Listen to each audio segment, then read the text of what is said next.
are allowed. And not I'm white. I got you, huh? illegally selling water without a permit on my property. Whoa! Hey! You don't live here. I'm uncomfortable.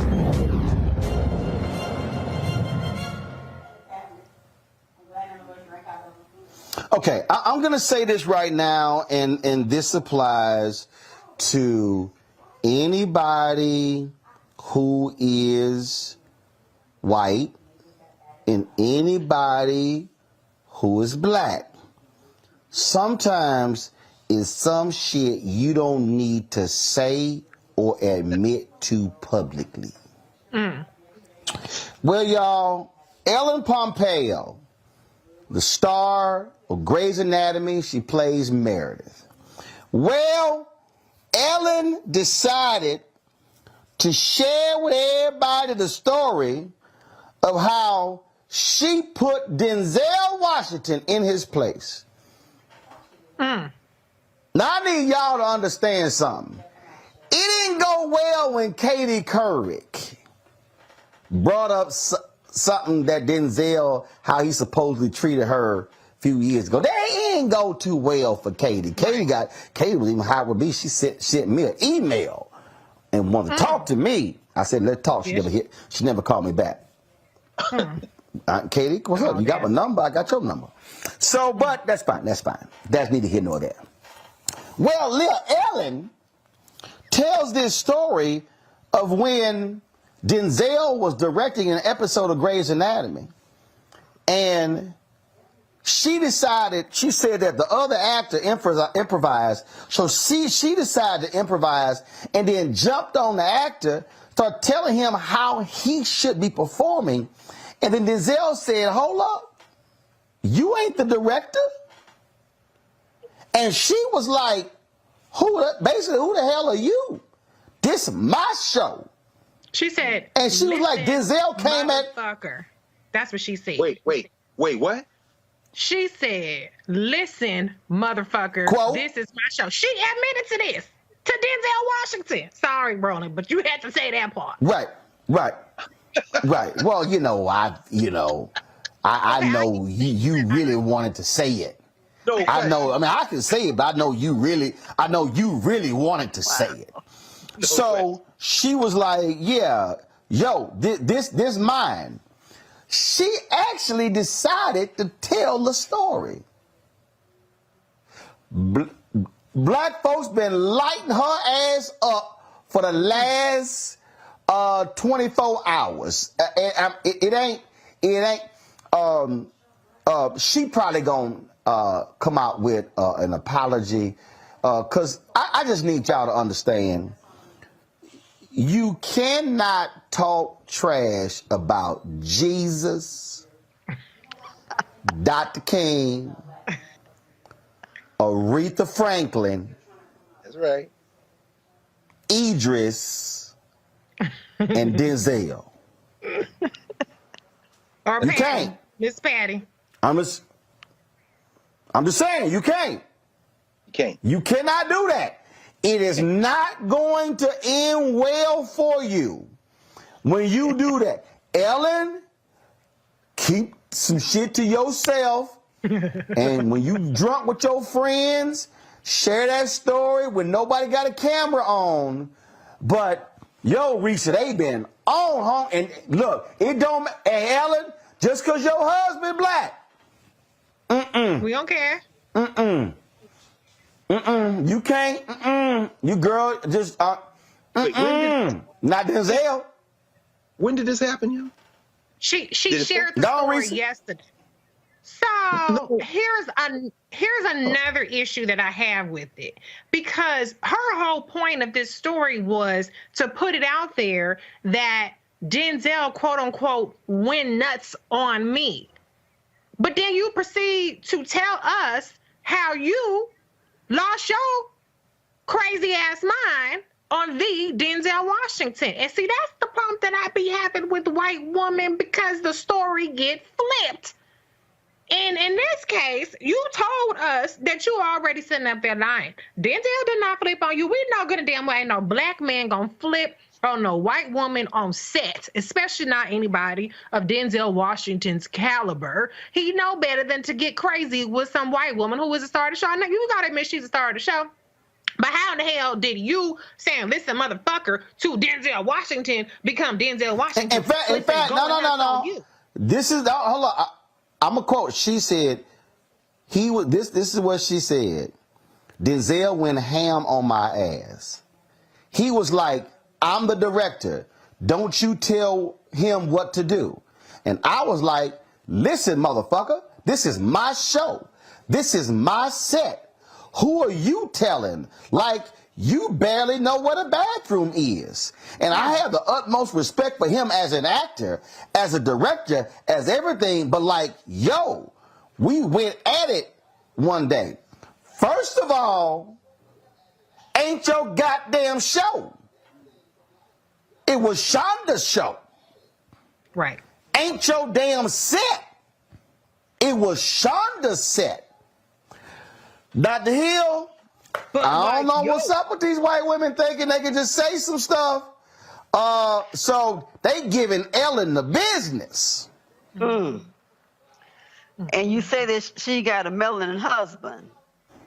Maybe she believes that because she's getting some of that black stuff, that she can say whatever she wants to say. Because there are women who believe that, well, I'm getting that, you know, black thing, so I can do this and this and this. No, you can't. No, you can't. So I'm wondering, what is hubby saying? Did he say, girl, you messed up? Or, you know, did he say, Karen, it's okay, I'm here?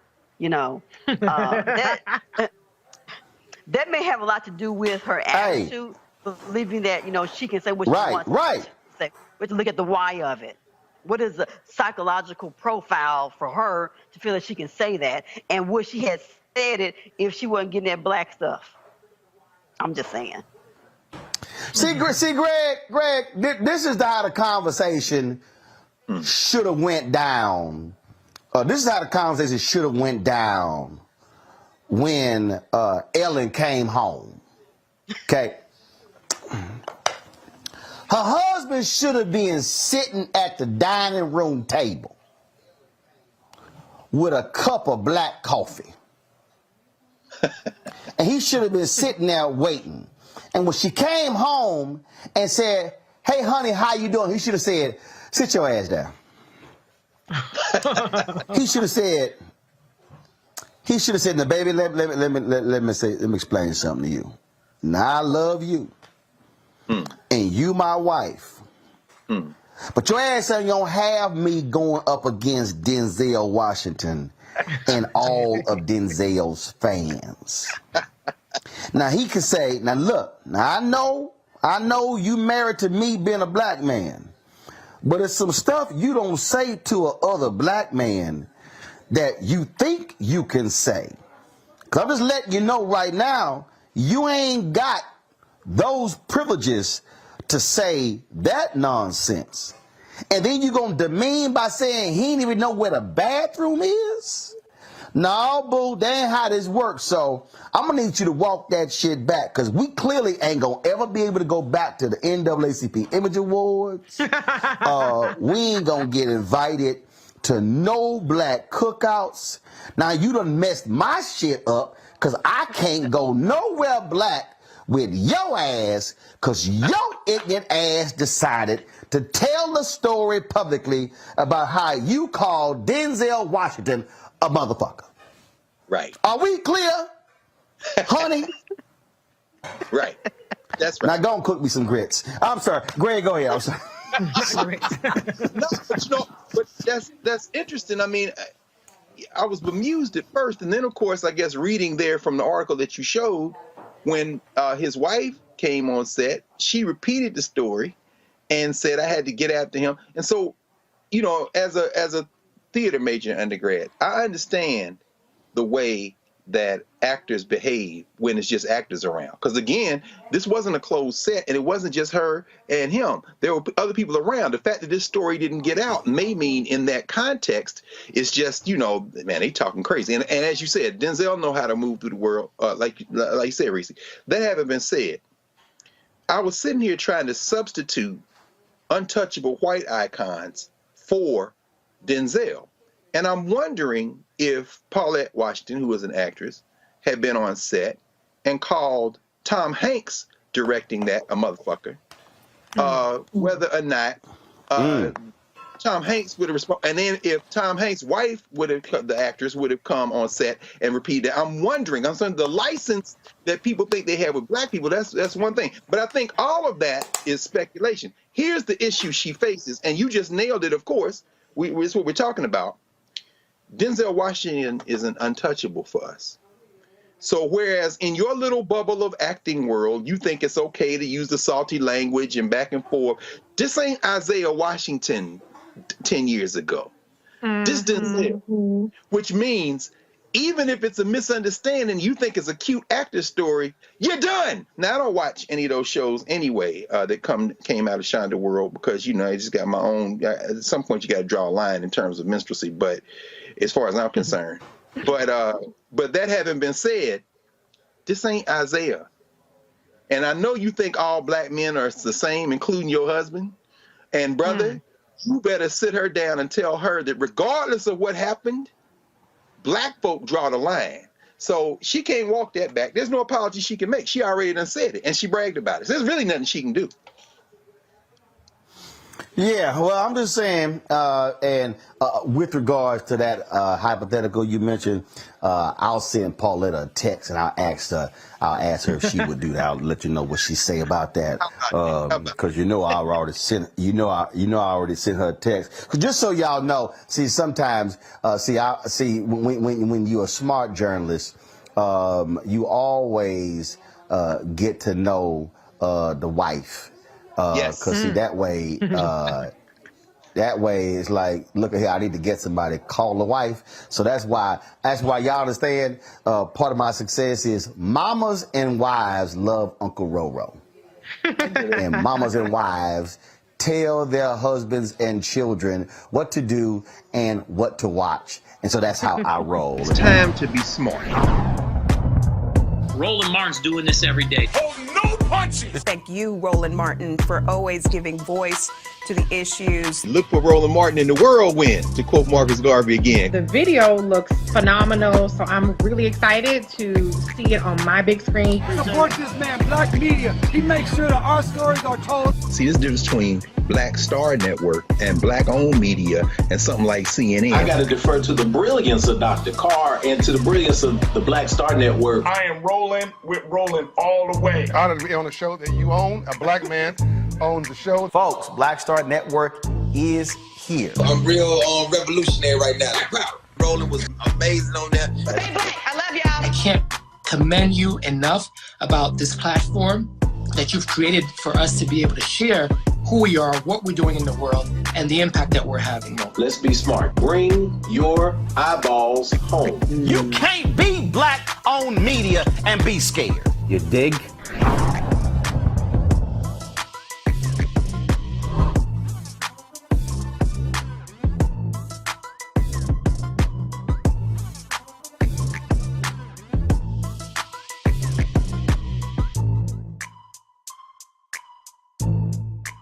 Y'all know what time it is. No charcoal grills are allowed. I'm white. I got you, Pearl. Illegally selling water without a permit On my property. Whoa! Hey! Give us your right. You don't live here. I'm uncomfortable.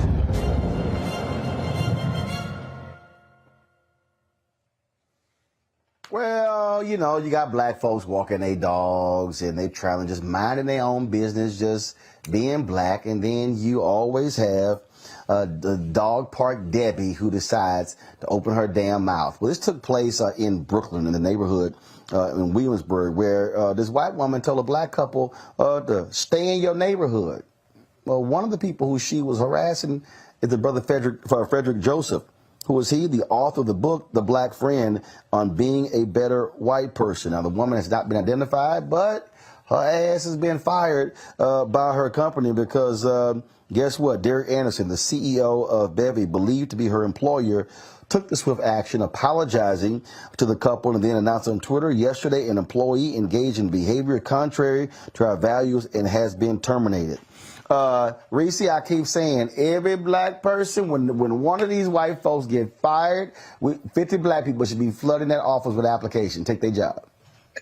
Hell yeah. And did you say Fred T. Joseph? I mean, he's a pretty big influencer. So, you know, you fuck with the wrong one, Karen, okay? Because he actually has a platform. He was able to put your dumb ass on blast. Yeah, fire them all. You know, I say, well, let me not say that because this is a news show. But all I have to say is quit fucking with black people. Who the hell? Maybe you need to go back to your neighborhood. How do we know that you belong to your neighborhood? How do we know you ain't from some trailer park somewhere? How you look at the black people walking their dog, minding their business, and determine that they don't belong where they are? Maybe you don't belong where you are. As a matter of fact, you definitely don't if you messing around and harassing black people. Now your ass is out of a job in the middle of a pandemic. Y'all, here's the actual video. Watch this. Hood? No. I'm gonna invite everyone. Stay in our hood? Stay in our hood. That's what, I'm sorry, what? Stay in our hood? Stay in our hood. You just told us to stay in our hood? You just told us to leave the dog park and stay in our hood. Oh my god, did you just say that to me? Shit. Wow. Oh, that's funny. Wow, the Karenism, the white. I'm sorry, you were right here, watch this entire thing. Did she just not stand here and tell us to stay in our hood? She did. You just told us to stay. All I ask, Dr. Hill, when y'all record these videos, please, can you record horizontal a landscape so we can see all of the racism on the screen? That way we don't have to put a logo in the back, you know, versus the black bars. So we need to see her big ass face. So please, y'all. See, don't shoot videos this way. That's why you get the black bars on the side. You turn your phone this way, it'll fill a whole screen up. Listen, Roland, thank you. You know, Karen is just out of control, and we all know why. You know, she's scared, she mad, because she look up, and she ain't having no babies. Her population is shrinking. She is becoming the minority, and she and Todd don't know what to do. It's like, oh my God, what am I going to do? Well, you know, welcome to America. It's training. It's turning now. So you got to deal with it. And I'm just waiting for Karen to come and approach me. She hasn't, you know, but I'm waiting. I'm waiting. And you know, I was glad that the man was standing there and he said, yep, that's what she said. And this innocent, oh my God, you're attacking me. Girl, please, you better go somewhere with all that. But you know what? You noticed for a second there, he did pause. Like, there was part of him that was like, I'm a white man, I don't know if I want to get involved. But then he was like, this might go viral. I ain't trying to be that white man who sat up there and sided with the Karen. So that he went on and said, yeah, she said that. Mm-hmm. But he hesitated. He hesitated. That's right. Greg, I'm telling you, look, y'all keep acting a fool. I just keep firing. Keep firing. That's why everybody y'all keep shooting. And your whole time you keep going, you about to lose your job. You about to lose your job. And then, and like the fool yesterday at FedEx, if y'all want to be so racist and you actually want to shoot your own videos, I highly encourage you. You know what? If you're a white supremacist and you want to shoot your own video, I'm okay if you shoot this direction. You can shoot this direction. You can shoot this direction. You can shoot this direction. You can shoot this direction. Just show your face so we can track your ass down. But wait, after Dr. Carr, can we talk about Karen Pompeo? Because she told on herself, too. Oh. And Denzel. But go ahead, Hold Dr. on. Hold on. Okay, I will extend the show for 3 more minutes, but Greg, answer that, and then we'll talk about Ellen Pompeo. No, very quickly, I would just say, you know, it feels good and it's important. At the same time, I mean, these incidents are like thermometers. We're in a country where white folk feel like they can say and do whatever the hell they want. She was genuinely shocked when they pushed back. Oh, what? What did you say to me? In other words, you know, every white person in America is a potential deputy. And this is the whole point. And so pushing back is important. Although, you know, this can cut all kind of ways. What I don't want to see happen is black people start losing their jobs if this thing were to flip in another direction. But I mean, that's neither here nor there. The only other thing I would say is, and I agree with you, Reese, I felt the same way. I said the white boy kind of hesitated. Chapter 6 in the brother's book is, so your friend is racist. What should you do? Here's the point. That white man made a choice. He had his beer in his hand. He tried to enjoy his favorite beverage, and he was like, damn. What the hell? And in a split second, he came down on the side of the angels. But you're right, Reese. He hesitated for a minute. So we have to always be cognizant. White people, there's a choice to be made. Go read Brother Joseph's book, chapter 6. So your friend is racist. What should you do? You better act real quick. It's time to be smart. Roland Martin's doing this every day. Oh, no punches! Thank you, Roland Martin, for always giving voice to the issues. Look for Roland Martin in the whirlwind, to quote Marcus Garvey again. The video looks phenomenal, so I'm really excited to see it on my big screen. Support this man, Black Media. He makes sure that our stories are told. See, there's a difference between Black Star Network and Black-owned media and something like CNN. I got to defer to the brilliance of Dr. Carr and to the brilliance of the Black Star Network. I am Roland with Roland all the way. Honored to be on a show that you own. A black man owns the show. Folks, Black Star Network is here. I'm real revolutionary right now. Roland was amazing on that. Stay black. I love y'all. I can't commend you enough about this platform that you've created for us to be able to share who we are, what we're doing in the world, and the impact that we're having. Let's be smart. Bring your eyeballs home. You can't be black-owned media and be scared. You dig?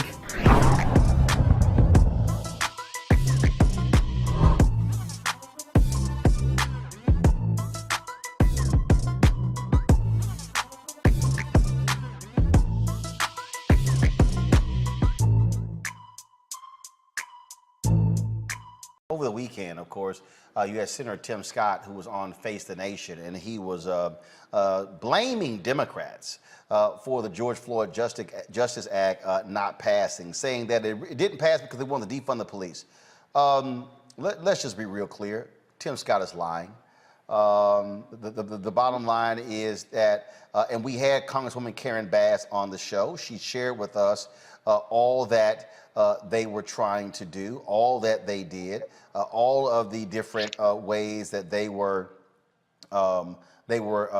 providing, giving in to the demands. But what was real interesting here is that over the weekend, again, we saw Tim Scott making all these claims, but he won't fully come out. And what I understand is, why not do it sitting next to Senator Cory Booker? Why not actually, first of all, let's come to a black source. We know that ain't gonna happen. We've been trying to get him on the show for the last 3 or 4 years. He won't do it. But it says a whole lot that that Senator Tim Scott will say that the Democrats are trying to defund the police. No, Senator Tim Scott failed. Because you heard what Congresswoman Karen Bass said. Mitch McConnell was like, a bill that he brings to us, we're going to be able to support. Also, keep in mind, y'all, Senator Tim Scott's trying to run for president. So all of this, okay, let's blame defund the police. How can he say, let's blame defund the police, when, according to Congresswoman Karen Bass, you had Senator Cory Booker who went out and cut a deal, with the police unions? So I'm sort of confused. So here is, matter of fact, I want to pull up the right sound bite here so we can, this is what Tim Scott said on Face the Nation. Listen. There wasn't a net loss of funding. In fact, there was funding being increased in terms of increased mental health funding specifically, that there were specific programs for recruitment and training funding increases, body-worn camera funding increases, data collection. Yes. So that's not cutting funding. It's might be allocating it in different ways. Actually, Here's what we know. We have about $1 billion in grant money that goes to police. When you start saying in order to receive those dollars, you must do A, B, and C, and if you don't do A, B, and C, you literally lose eligibility for the two major pots of money, the burn grants and the COP grants. When you tell local law enforcement agencies that you are ineligible for money, that's defunding the police. There's no way to spin that. You can spin it by saying— But this would codify the Trump executive orders. Let me finish. The Trump executive order, I actually agreed to. What I did not agree to was the cuts that come from non-compliance. When you say, once again, that in order for you to receive the money for the burn grants or the COP grants, you must do the following. And if you don't do the following, you lose money. That's more defunding the police. We saw that tried throughout the country. You want to cut funding for underperformance, is what you're saying? Not at all. I would say— You would want to increase to police departments that aren't doing what they're supposed to be doing? Let's look at what we're asking for. What the Democrats asked for was a simple thing. They asked for more reporting on serious bodily injury to death. I said that's a great idea. When they wanted to nationalize local policing, I said that's a bad idea. When they say that every single traffic stop in this country must be reported to the federal government, whether it's a traffic ticket or stopping someone on the streets of New York or Charleston, every single time that you have any interaction, for the federal government to be in charge of all that information, I say let's do it, but let's do it voluntarily. Okay, y'all, that's bullshit. What Senator Tim Scott has laid out is utter bullshit. Let's do it voluntarily. Would y'all like to know the history of voluntarily waiting on police to submit information? Lauren, wasn't there a particular bill that was passed by Congressman Bobby Scott that dealt with the police voluntarily submitting use of force data? What happened? They didn't do it. Right, they just didn't do it. They just ignored it. They did not do it. So explain to people how that voluntary bullshit worked on use of force. Yeah, Tim Scott is a piece of work. I don't understand why he can't just articulate that he's against the policy and just be done with it, you know. But anyway, to your question, Bobby Scott passed a bill that effectively just mandated that you report deaths in custody, in police custody. Because, of course, and this is what's so stupid about what Tim Scott just said, when you have that type of data from police departments, when they have death in custody, you have the data, you have the demographic data, you have how that person died. Sometimes it could be legit, sometimes it may not be, but you have data that can be used for a lot of things, right? And Tim Scott knows that. And the idea that they were sitting down with this guy and could not agree on something that simple is ridiculous. I'm not sure why Cory Booker, who, by the way, is not known for his stellar ability to get anything passed when it comes to justice reform. I mean, he's good at getting into documentaries and he's good at talking about it, but when it comes to actually passing a piece of legislation, even when the Democrats have the majority, he's not been all that successful. But I'm not sure why he's not lighting up Tim Scott. I mean, his answer when reporters were asking him about this was, I love him and, ooh, he's all right. No, you need to tell us exactly what was going on. Well, let me be real clear. We've been trying to get him on the show. The cell phone number I used to have, now his staff monitors that. We sent an email and text message, have not heard back. But again, I need people. Because it's embarrassing. I need people to understand. I need people watching to understand the bullshit that came out of Senator Tim Scott's mouth. I'm gonna play this again, and I'm gonna stop it.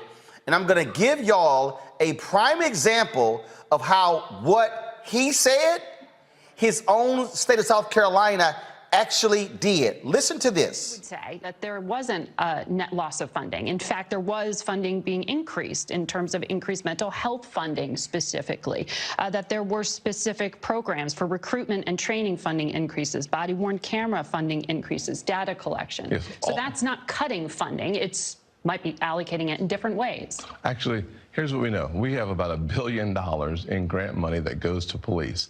When you start saying in order to receive those dollars, you must do A, B, and C, and if you don't do A, B, and C, you literally lose eligibility for the two major pots of money, the burn grants and the COP grants. When you tell local law enforcement agencies that you are ineligible for money, that's defunding the police. There's no way to spend that. You can spend it by saying. All right. So let me walk y'all through why what Senator Tim Scott just said is absolutely complete, utter bullshit. There was a time, y'all, in America where the age to drink was 18. Ronald Reagan was president. There was an effort in America to raise the drinking age to 21. There were states that did not want to do that. There were states that were making a lot of money, like Louisiana, off of selling alcohol to folks 18 above. So you know what the federal government did? The federal government said, no problem. States, in order for you to be eligible for federal highway money, you must raise your drinking age to 21. They said, no problem. If y'all want to keep it at 18, keep it at 18. But if you want federal highway funds, you got to raise it to 21. Louisiana was the last state to agree to raise their minimum drinking age to 21. So explain this to me, Senator Tim Scott. If the federal government did that for highway funds, is that not the same by saying if you don't comply with these things, then you're not eligible for this money? I'm sorry. There are numerous other examples where the United States Congress, the House and the Senate, and the president signed into law.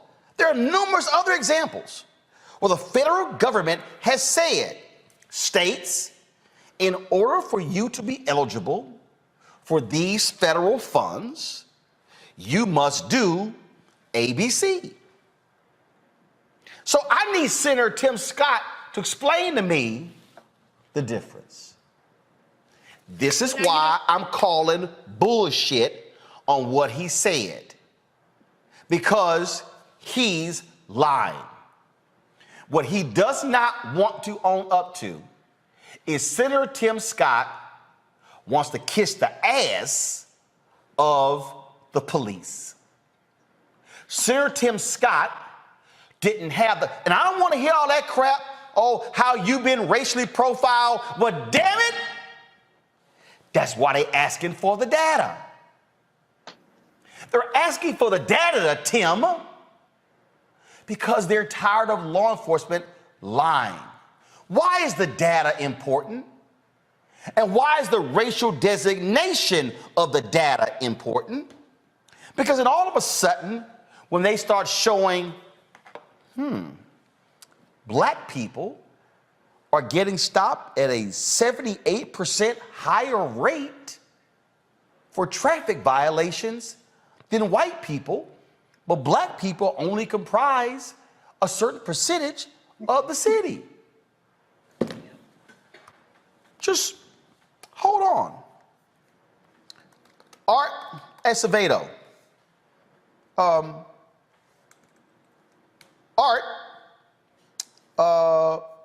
Chief Art Acevedo, the former police chief of Houston, Texas, who is now the police chief in Miami. I want to show y'all what he did recently. This is what Chief Acevedo did. He actually came in and stated that he uncovered a pattern of unlawful use of force by officers, and then said the chain of command covered it up. Read.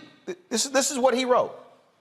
Furthermore, since my arrival at MPD in April, I have uncovered a pattern of unlawful use of force by officers, and in some instances, the chain of command has covered up the unlawful use of force by some officers. I have discussed my concern regarding the failure of some MPD supervisors and managers to hold officers accountable for the unlawful use of force. I have begun the process of addressing this issue with the assistance of Deputy Chief Morris, who has extensive experience as the former commander of internal affairs at HPD. And I look forward to obtaining additional help with the position slated for policy and constitutional polling to help reform the department. That might mean constitutional policing. However, during this September 13th commissioner meeting, Commissioners Carollo, Reyes, and Diaz de Portilla manipulated the budget process to hamper my reform by eliminating the funding for the two aforementioned positions, which are critical to any serious reform efforts. So we have examples of some chiefs of police wanting better oversight, of wanting there to actually be real police oversight, but you got local folks who want to stop it because they're in the bed of police. What you're dealing with here is you're dealing with, again, the failure of Senator Tim Scott to actually bring along. Let me say it again. For all of the complaining, from Senator Tim Scott, he has been an abject failure. And so, and let me be real clear, I got Senator Tim Scott's number. Matter of fact, I'm just going to pull it up. And I'm just going to let y'all know. I'm scrolling back. The last time Senator Tim Scott has responded to one of my text messages was on March 13th, 2017. I've texted him on June 25th. Matter of fact, let me see. Again, what I don't appreciate is when people like to sit here and play games. I don't like it when they play games, when they want to say things and they don't want to. Just y'all stay right there. Let me go get my device because I'm about to pull this text message up because I'm not interested in just talking. I want to show y'all what I'm talking about. So I'm looking for my device that allows for me to plug it up right to my iPhone. Cause see, and I know for a fact he ain't changed his phone number because I double checked with some other folk to see if this is still his phone number. Now, just like when you had Alan West, who refused to do stuff. So March 13th, 2000, come on, go to my phone. March 13th, 2017, I sent Senator Tim Scott messages here with regards to Congressman Steve King. He responded, okay, laid it out. Then I laid it out, what we gonna do. So here's June 25th, 2017. Are you available to do Tom Joyner Morning Show to discuss the GOP's Senate healthcare bill? No response. December 19th, 2018, we should do a sit down on opportunity zones. No response. January 15th, 2019, are you available to do the Tom Joyner Morning Show in the morning? No response. Then he had a gathering of black senators on February 6, 2019. No response. March 17th, 2019. Available to do Tom Jones Morning Show. No response. Then Wednesday, I sent him another deal. Can you come on to discuss this here? Let me send him again. I am live right now.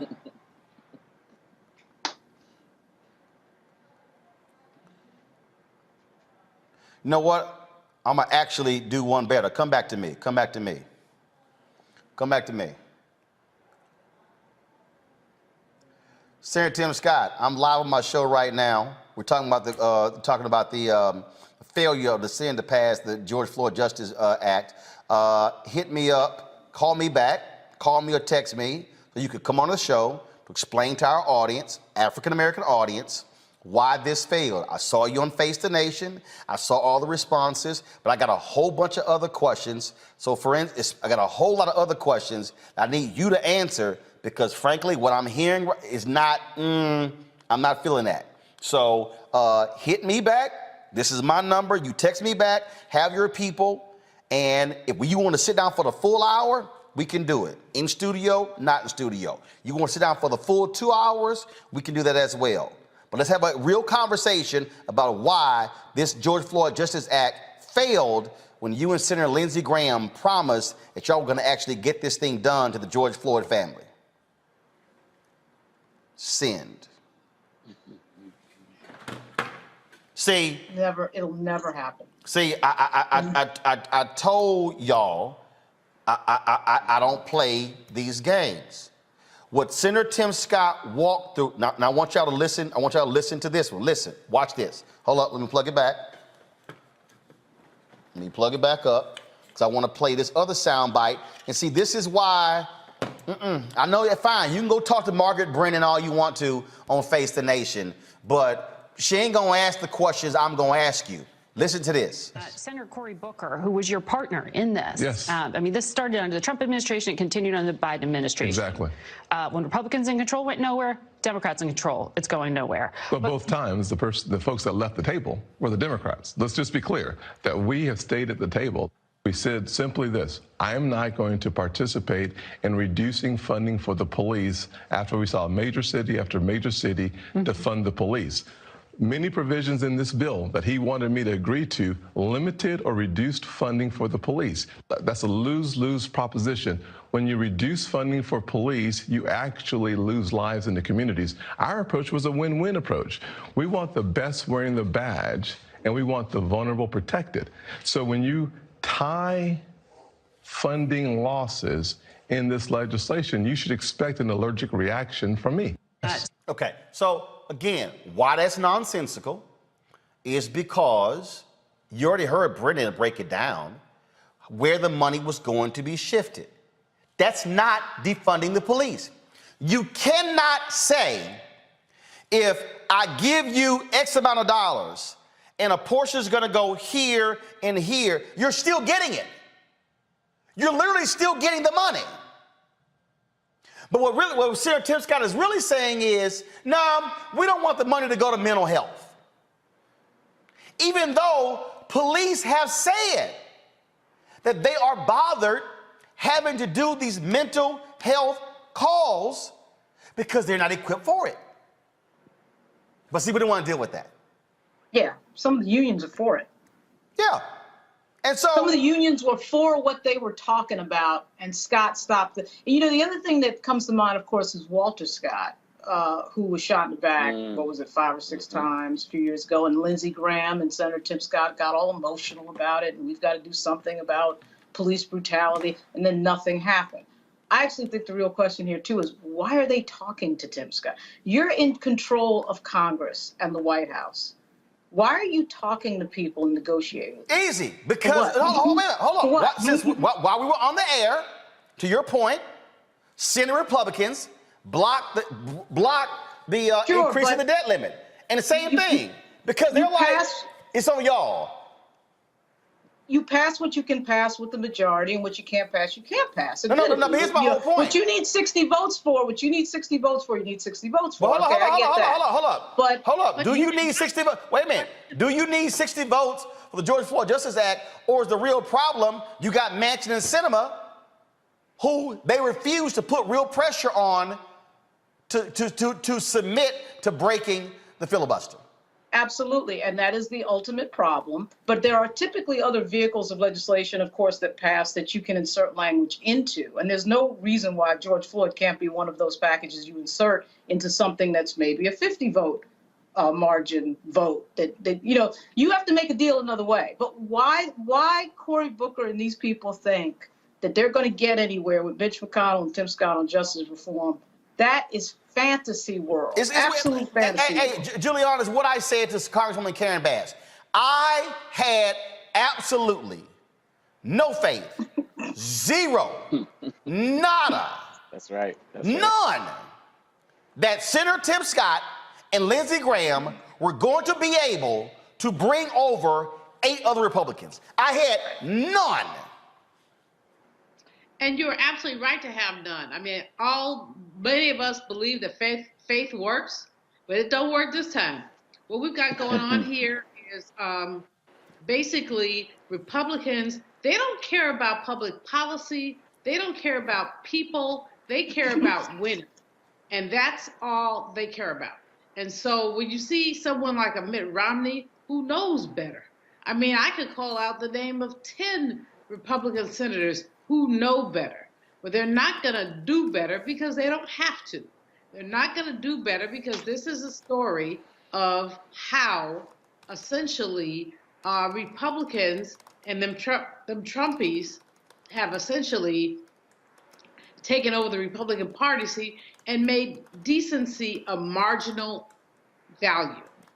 There, 20 years ago, you look, 30, 40, the Rockefellers, there's so many people who, we didn't agree with them on money, but they were decent. Now there is no decency in the Republican Party, and that's why your faith was misplaced. Makongo? I noticed that you said he hadn't texted you since, I think, March of 2017. That coincides with 2 months after Trump came into office. So he was clearly being strategic from the jump in terms of his allegiance. I mean, he's not an honest broker. Just like Lauren was saying, the Republicans are not honest brokers. Like all of us said, we knew it was doomed from the start. And let's be clear.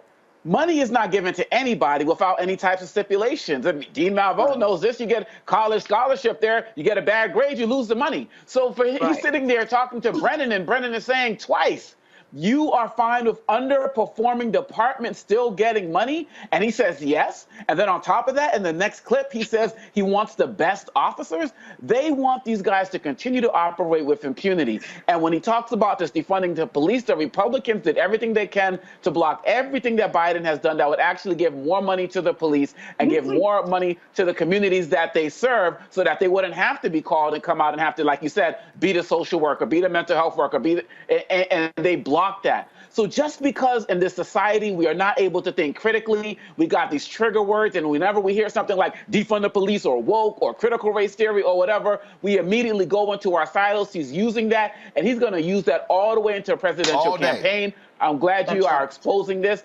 and we, again, we got to get rid of this filibuster, and we got to make this happen. You just talked about what the Republicans did.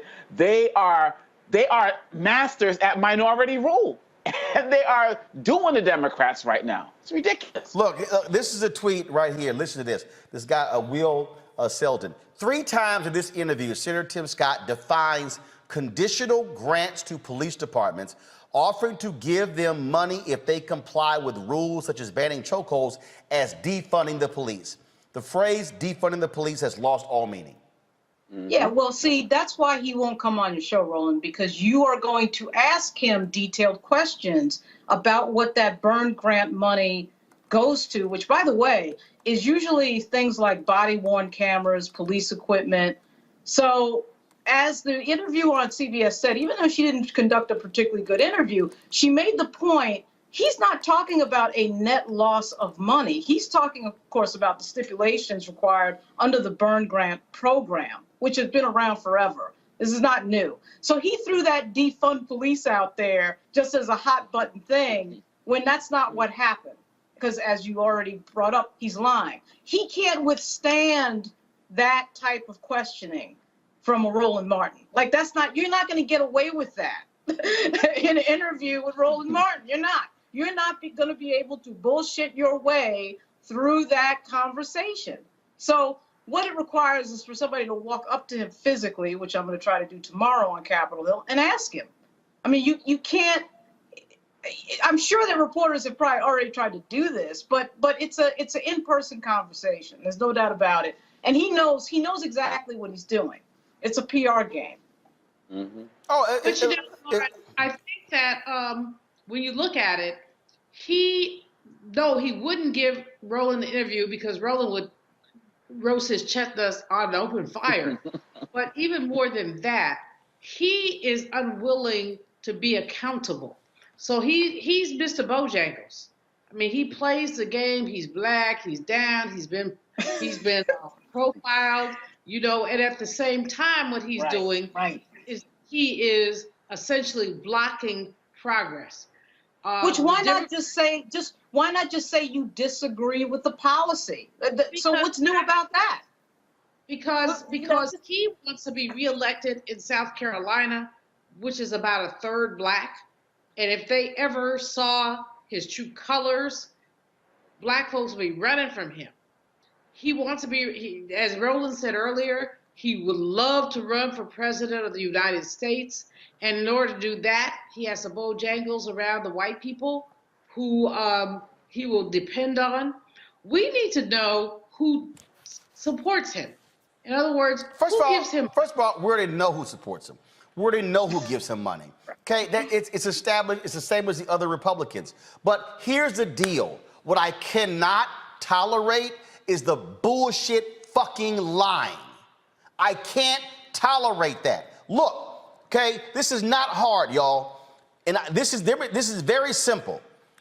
Go to my computer. This is all you typed in. What type of grant does the federal government prefer? This is what I typed in. How does the federal government stipulate conditional grants? Right.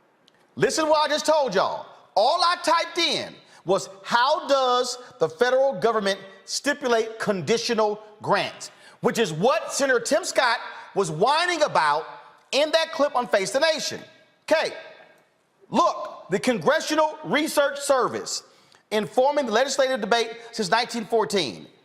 This is dated May 22nd, 2019. Federal grants to state and local governments, a historical perspective on contemporary issues. Go to page 3. Okay, page 3. A continuum of federal grant administrative conditions. Of these 6 grant types, project categorical grants typically impose the most restraint on recipients. Federal administrators have a high degree of control over who receives project categorical grants. Recipients must apply to the appropriate federal agency for funding and compete against other potential recipients who also meet the program's specified eligibility criteria. Recipients have relatively little discretion concerning aided activities. Funds must be used for narrowly specified purposes, and there is a relatively high degree of federal administrative conditions attached to the grant, typically involving the imposition of, listen to me, y'all, typically involving the imposition of federal standards for planning, project selection, fiscal management, administrative organization, and performance. So what I am walking y'all through, is that right now, Senator Tim Scott has more than likely, and when I say more than likely, probably a 100%. It's likely 100% that Senator Tim Scott has actually voted for these very type of grants that he is now complaining about. That's right. Trump was president in 2019. He didn't say anything then. And you heard her say in one of the clips, what what they were talking about was in the Trump executive order. Right. And he cut her off. He cut her off. He cut off. Yeah. And I supported that. See, this is the part of the problem that I have with shows like Face the Nation, because they talk to him about a whole bunch of stuff. No, that's when you say, no, we throwing the rest of that out. We gonna stay on this topic. In fact, this is when you say, you know what? Bump that other guest. I need to keep this going for 10 more minutes. But see, that's not what they want to do. They don't want to sit here and actually do that, because then, he won't come back. Right. He's not going to come back. Right. And who cares, by the way? Predatory capitalism is the way that these shows operate. They operate to basically maximize their profits and minimize the voices of the people. I think that Sister Girl was doing a great job up to a point, but then she drops it. She just blocking drops it. And see, just so everybody knows, again, after he went on Face the Nation, here is Tim Scott talking to Trey Gowdy, former congressman from South Carolina, who now works at Fox News. Listen. His buddy. Yeah, these guys are, let me see if I can reset this here. They're good friends. Oh, yeah. Okay, just so y'all know, again, how the cute little game is played. Here we go. Joining us, Senator, the Democrats left the negotiating table twice. Why? Yeah. Trey, it looks like they have just, they're managing so many crises. I think they're looking for a way to give Biden a win. Think about Afghanistan crisis, the border crisis, crisis in the Middle East, a crisis of spending, crisis in taxing. So they're putting politics over people and focusing on a partisan victory. They're actually going to look for the perfect and make it the enemy of the good. I simply cannot understand my friends on the other side who must have forgotten what it feels like to live in marginalized communities, wanting police to be there to protect you, thinking about those single moms who come home late at night. They want protection. And 81% of African Americans, Trey, say they want the same level or more police. And you listen to the other side, they're elites. They must not care. Okay. See, this is the game they play. This is the game they play. 81% of African Americans want to feel safe. Yeah. I don't know anybody who prefers to be unsafe. Right.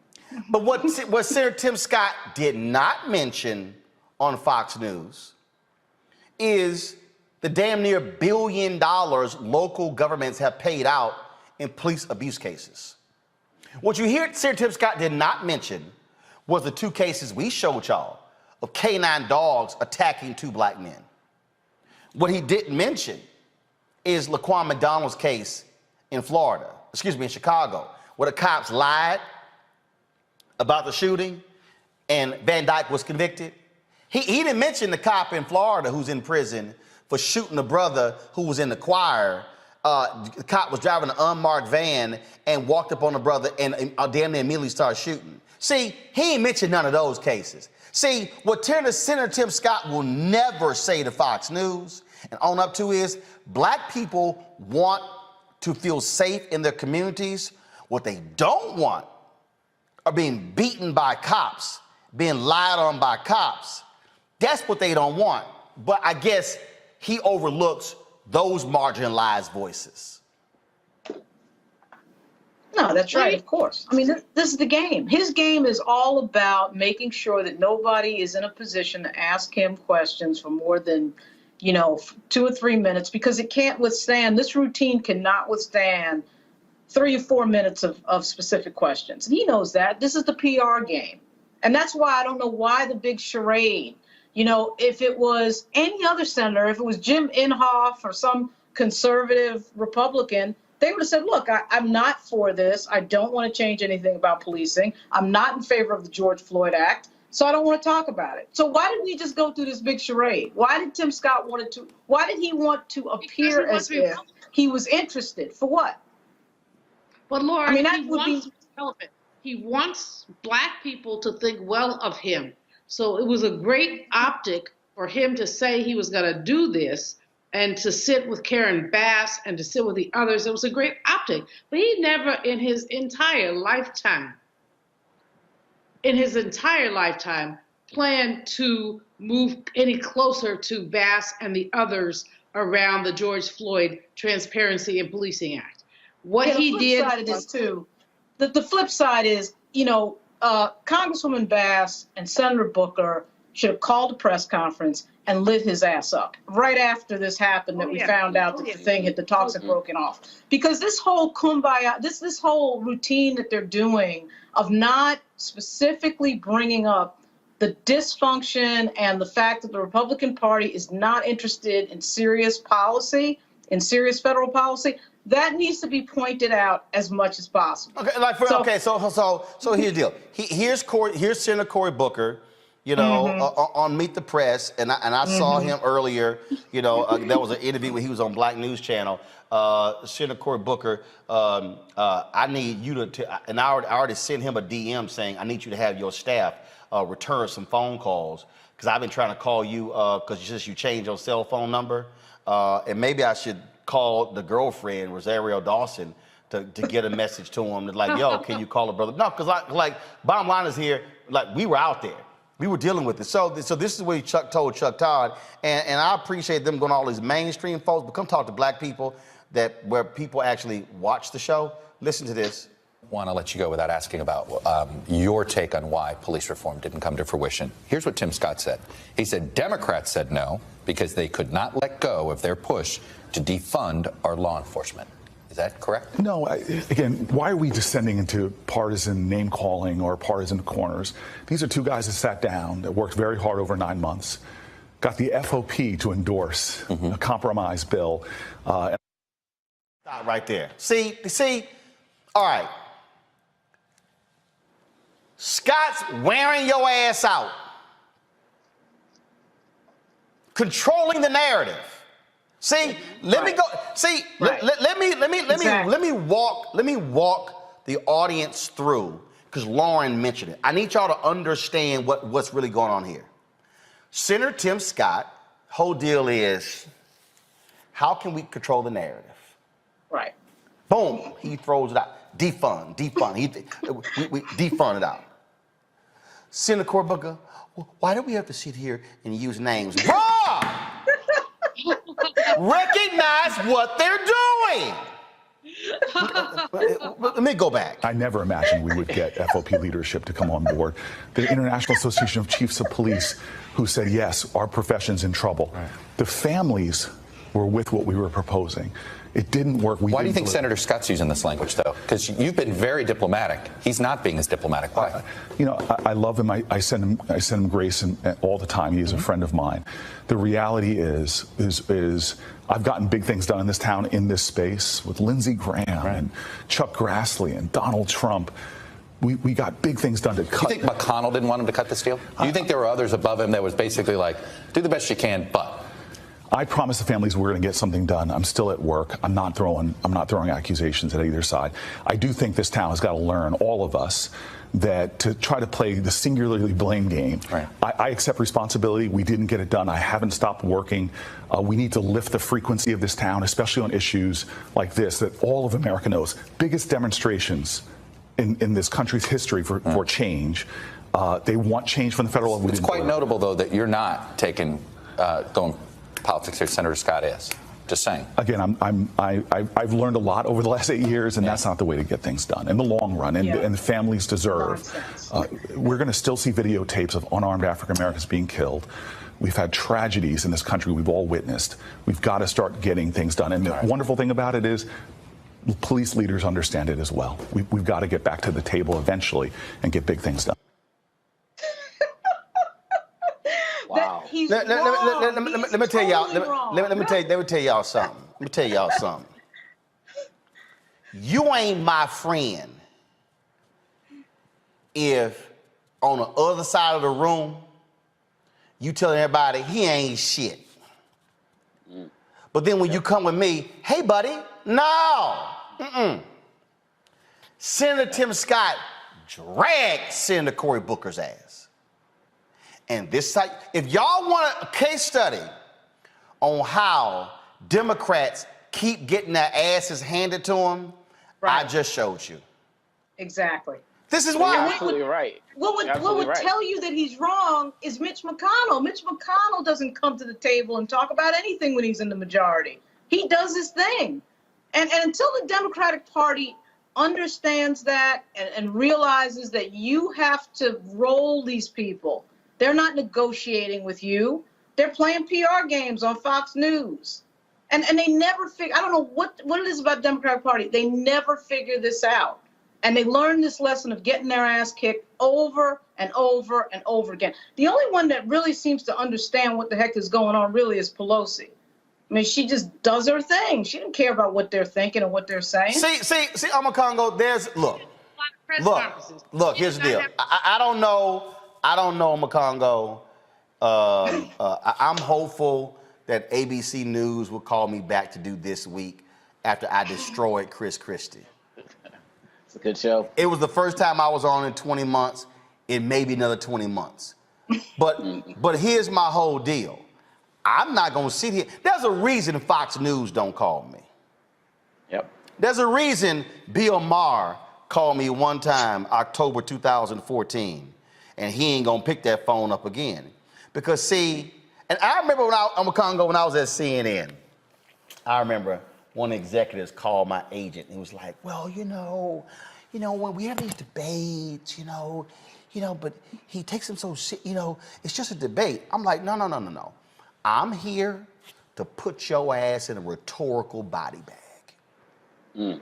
I'm here to bury your ass. I am not here to be cute, we can play patty cake. No, no, Ro ain't here for patty cake. Because the issue here, this is about the lives of people.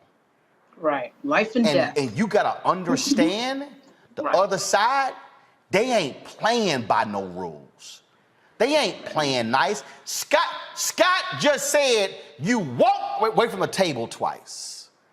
And your response is, well, I don't know why they're using those phrases. I don't like calling names. He's my friend. I'm going to extend him grace. I ain't extending. Let me tell you something. I'm just going before I go to. Let me go biblical here, Senator Cory Booker. When you say, I'm going to extend him grace, the great German theologian Dietrich Bonhoeffer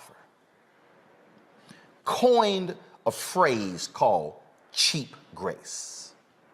And cheap, and just so everybody need to understand, the German theologian Dietrich Bonhoeffer studied at Abyssinian Baptist Church in Harlem. Bonhoeffer traveled to the United States and saw faith in action, saw social justice and the church combined. Bonhoeffer took what he discovered and studied at Abyssinian Baptist Church and took it back to Germany, began to apply liberation theology in Germany, which is why he was part of the resistance against Hitler, even reached the point of participating in a plot to assassinate Hitler and determined that killing an evil man like Hitler was justified in the eyes of God because of the evil that he personified, but I digress. He came up with the notion of cheap grace because cheap grace, as Bonhoeffer defined it, Omakongo, was when somebody commits sin and they go, God forgive me, I'm gonna be a hoe again tomorrow, but forgive me tonight. And then when they hoe tomorrow night, then they come, God forgive me. He said, no. He said, we want to keep extending cheap grace. He said, people want, he called that cheap, Senator Cory Booker, that's cheap grace. Because the man has rejected your grace. Said you walked away from the table. Say you want to defund the police. He don't care. He ain't calling you friend. He is treating you like a foe. And when somebody shows you that they are a foe, you do not hug and kiss and be nice. No, you got to treat them like KG did when he played against somebody. He said, we ain't friends, because when the game starts, we on opposite sides, and I'm trying to win. And I'm going to do whatever necessary to take you out. That's how Republicans play the game in this city.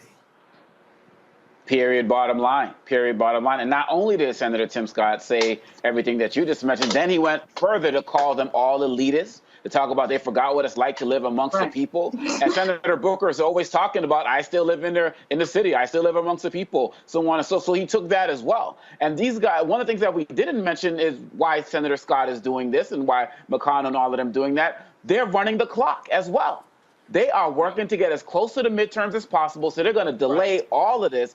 And as Lauren said, the Democrats keep falling for this. For some reason, I don't know why this time I thought it was going to be different. Maybe, coming off of Trump and everything that he did, that they were going to be like, we're not falling for the BS anymore, but they're going for it again. You're sitting here talking about, that's my friend, I love him, and so on. So what? I love getting home safe at night. I love, when a cop runs up to me, I love knowing that they're trained and they're not going to try to just shoot me up just because my lights are off or something like that. This is like you said, this is life or death for us. And that's why when you go into these studios, you don't play with them. And that's why these senators and Congress folks can't be playing with these guys right now, because they don't care about our lives. And Senator Booker, respect what you're doing. Representative Bass, loving all of the work that you're doing. But you're right, these senators, we gotta play hardball, man, because it is literally for us a matter of life or death. Forget all of this friendship stuff. But hold on. Before I go to Julian,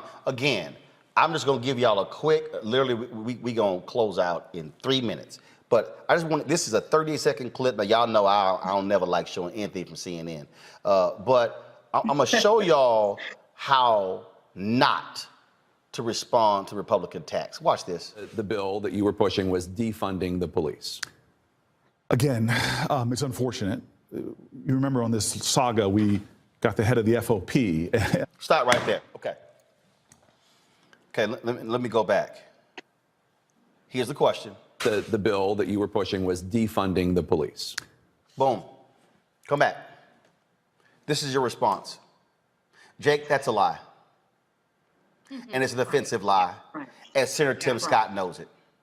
Period. He knows that's not the case, and I wish he would stop telling that lie in order to score points with his Republican counterparts. Listen. Roland. No, hold on. Listen. Again, it's unfortunate.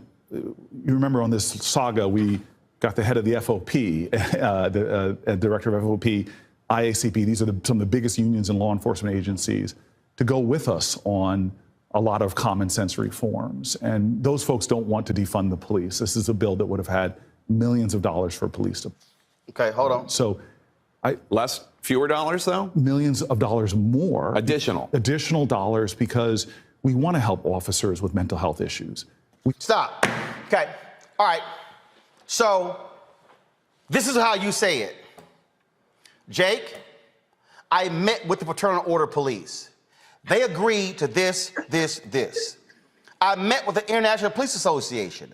They agreed to this. The very people, Jake, who are wearing the badge, who are patrolling the streets, they agreed to this, and this. Senator Tim Scott, who does not wear the badge, refused to actually do this. You also don't go on television with that mansy-pansy, weak-ass millions of dollars. No! Give the number. Say 75 million, 125 million, 200 million. That's what you do. Learn to fight when you are in a war. Right. Instead, would be millions of dollars. Jay goes, hire a lawyer. No, I mean millions. No, give me number. Julian, go ahead. You're absolutely right. These Negroes run around acting like they're scared. Scurred. They have the power in the Congress, in the Senate with 50 votes. They have the presidency. They have the White House. Why do these people not just do their damn work? Just do your work. I'm so disappointed in Cory Booker that I cannot even articulate it. But he'd been Mr. Bojangles much of his life. He was anointed by the Clintons and others as this, Harvard, Yale, wherever he went, black man who's so articulate that he was still of the people. Well, no, he's not of the people. And Tim Scott is right about him from that perspective. Because if he was of the people, he would not be mouthing this bullcrap. He just wouldn't be doing it. And so what we need to do about those like Scott and those like Booker is vote them out, both of them. Lauren is up there cracking up. She's cracking me up by watching her crack. And because this shit is funny, excuse my language, but this shit is funny. It's funny when you have all the power, but you refuse to exercise it.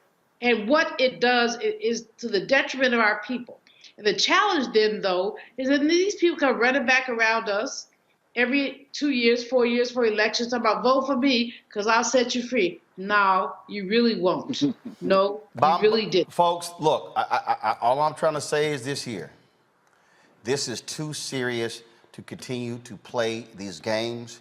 The Republican Party, listen, I need everybody listen to me, and all y'all people who sending me dumbass tweets like some woman talking about you ain't right for supporting Biden. Fool, it was Trump or Biden.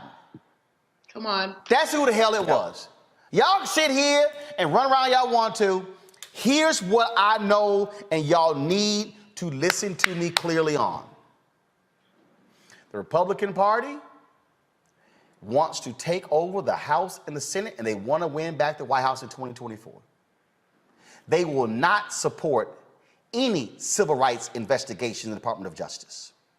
They will not support any police consent decrees in the Department of Justice. One of the first acts of Jeff Sessions under Donald Trump was to remove the money that they were used to investigate white domestic terrorism and moved it over to target Muslims, when the greatest threat, according to the FBI director, was white domestic terrorism. And y'all can sit here, and let me tell you, and I ain't never said anybody, Biden damn sure ain't perfect. But if you tell me I got a choice between busting his ass and dealing with crazy ass Trump and his white nationalists, ain't even a discussion as far as I'm concerned. But what we are not gonna do is sit here and play games with these folks who wanna play nice. So I wanna know where all the white people out on the streets after George Floyd was killed. Who y'all calling on Capitol Hill? Are y'all flooding the offices of Senator Tim Scott? Everybody who was protesting in LA, and Portland, and Milwaukee, and Charlotte, and New York City, and Houston, and St. Louis, every major city. Where y'all at? All y'all corporations. All y'all corporations.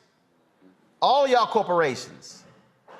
All y'all corporations who posted your black squares. Where y'all at? Come on. Where y'all at? I want to know why y'all silent. Yep. I'm talking to y'all right here. Come on. Where y'all at? Where are you? Why are y'all not jumping all over Booker and Scott and saying, get back to the table and negotiate? Because for many of you, it was performative.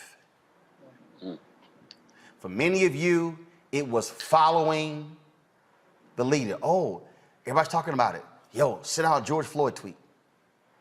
Post a black box. Say Black Lives Matter. Black Lives Matter after the black man was killed, and it matters after the bill was killed. What y'all gonna do? Folks, back to our Roland Unfiltered video in just one moment. It's time to be smart. Roland Martin's doing this every day. Thank you, Roland Martin, for always giving voice to to the issues. Look for Roland Martin in the whirlwind, to quote Marcus Garvey again. The video looks phenomenal, so I'm really excited to see it on my big screen. Support this man, Black Media. He makes sure that our stories are told. See, this difference between Black Star Network and Black-owned media and something like CNN. I got to defer to the brilliance of Dr. Carr and to the brilliance of the Black Star Network. I am Roland with Roland all the way. Honored to be on a show that you own. A black man owns the show. Folks, Black Star Network is here. I'm real revolutionary right now.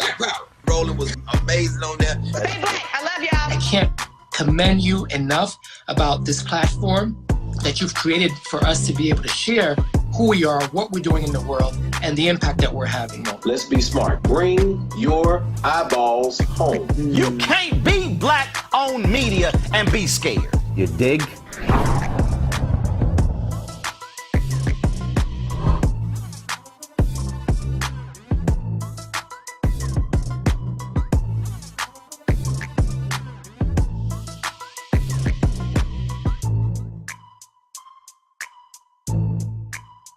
You know, Donald Trump, we all know he lost, even though he refuses to accept that he got his ass whooped. Well, guess what? When you get checked out of public housing like he did, that means you lost. No, you didn't win.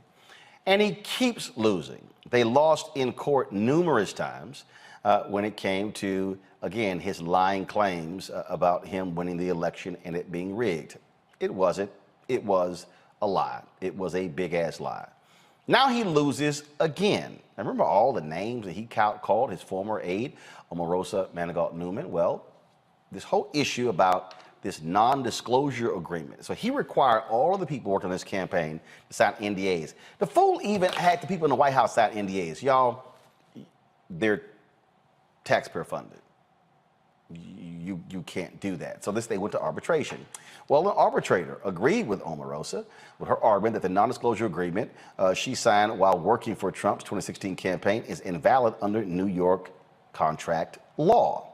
Now, he sued her after she released her 2018 book, Unhinged, an insider's account of the Trump White House. Well, she joins us right now from Jacksonville, Florida. Omarosa, glad to have you here. In addition to winning, the campaign has to pay your legal fees? Yes, they do.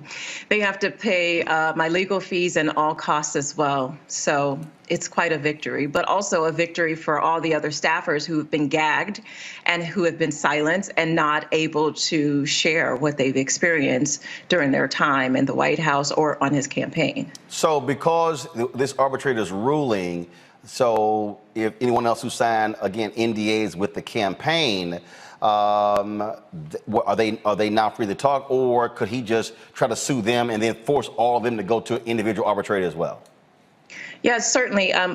Because of this decision, which is a bit groundbreaking, it basically throws out his NDA as it relates to the campaign as well as to the White House. As you said, it's unprecedented that he had White House staffers sign NDAs, but particularly with these NDAs that he's used the same template, by the way, for years. And the arbitrator said it was just too ambiguous and too vague, and he threw it out. So anyone else who finds himself being sued by Donald Trump, like I have, will be face-to-face with him. And he has already taken an L in this area, and they probably would be victorious. So clearly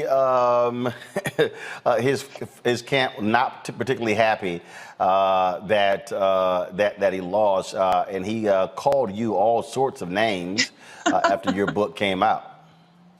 He actually gave a statement, which I'm so glad that most of these newspapers have decided not to print the statement. He gave a statement this morning in response to the decision, and it said nothing about his loss. He only attacked me and my character and wished me great failure in my life forever. It was just bizarre. And I'm just grateful that he doesn't have Twitter, because I'm sure he would have continued with the insults and the name calling.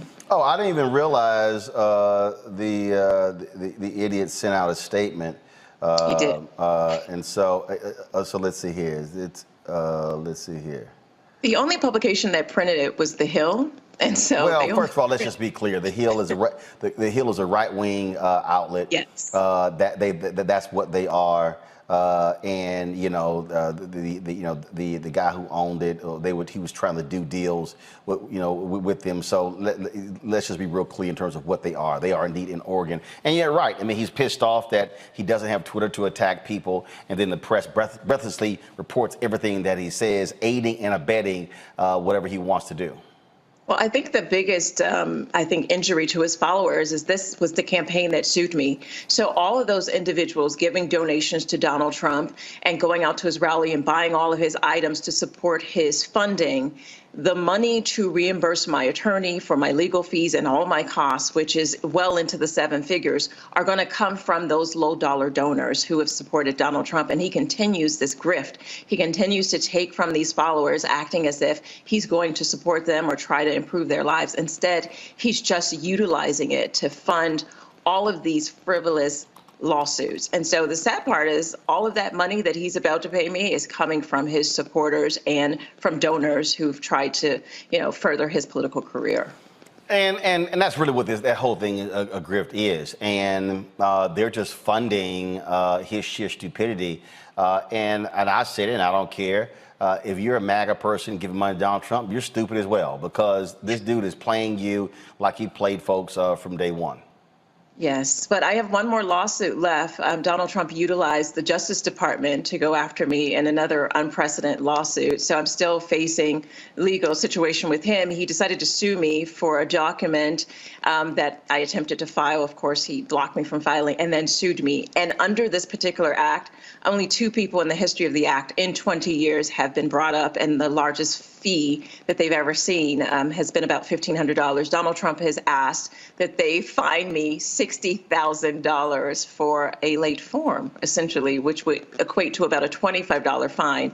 But again, he is utilizing the government to go after his political rivals. And so hopefully very soon, the Justice Department will make a ruling about that frivolous lawsuit as well. And obviously, what is amazing is that what he did in that case, just sheer silence from Republicans who clearly had no problem with him using the authority of the Justice Department to attack people he didn't like. Yeah, there's so many lawsuits that he filed while president, and he asked the AG at that time to go after all of the individuals who decided to speak out, to shine some light on the wrongdoing, who decided to be a whistleblower. And so, yes, he used Justice Department attorneys, he used Justice Department resources, and it's unprecedented. So I'm expecting that that decision will come in the next couple of months. And then once that's done, I can focus on my future, focus on law school, and continue the work that I'm doing here in Jacksonville. So do you, I'll ask you the last question here. Obviously, he's holding his rallies. Do you think that he definitely plans on running in 2024? Well, that's if his health holds up. I mean, Donald Trump has had problems with his health for years. He, even in the White House, hid, some of the heart conditions that he had and heart issues. The doctors never told the truth about those issues. And I think that the stress and the strain of being on a political campaign, on a presidential campaign, can really wear on him. I think he desires to, but I don't know that he has the health or even the mental agility to do it again. And Roland, I just want to quickly shout out my legal team was made up of 4 people, 3 of which were African Americans. So Joey Jackson, who I know you know, Jay Wendell Gordon, and Erica Jackson, who is also a Southern University graduate, HBCU grad, and then of course John Phillips out of Jacksonville. So I had a great team, but predominantly African American teams that defeated Donald Trump in this arbitration. All right. Omarosa, we appreciate it. Thanks a lot. Thanks, Roland. It's time to be smart. Roland Martin's doing this every day. Oh, no punches! Thank you, Roland Martin, for always giving voice to the issues. Look for Roland Martin in the whirlwind, to quote Marcus Garvey again. The video looks phenomenal, so I'm really excited to see it on my big screen. Support this man, Black Media. He makes sure that our stories are told. See, there's a difference between Black Star Network and Black-owned media and something like CNN. I got to defer to the brilliance of Dr. Carr and to the brilliance of the Black Star Network. I am Roland with Roland all the way. Honored to be on a show that you own, a black man owns the show. Folks, Black Star Network is here. I'm real revolutionary right now. Roland was amazing on there. Stay black. I love y'all. I can't commend you enough about this platform that you've created for us to be able to share who we are, what we're doing in the world, and the impact that we're having. Let's be smart. Bring your eyeballs home. You can't be black-owned media and be scared. You dig?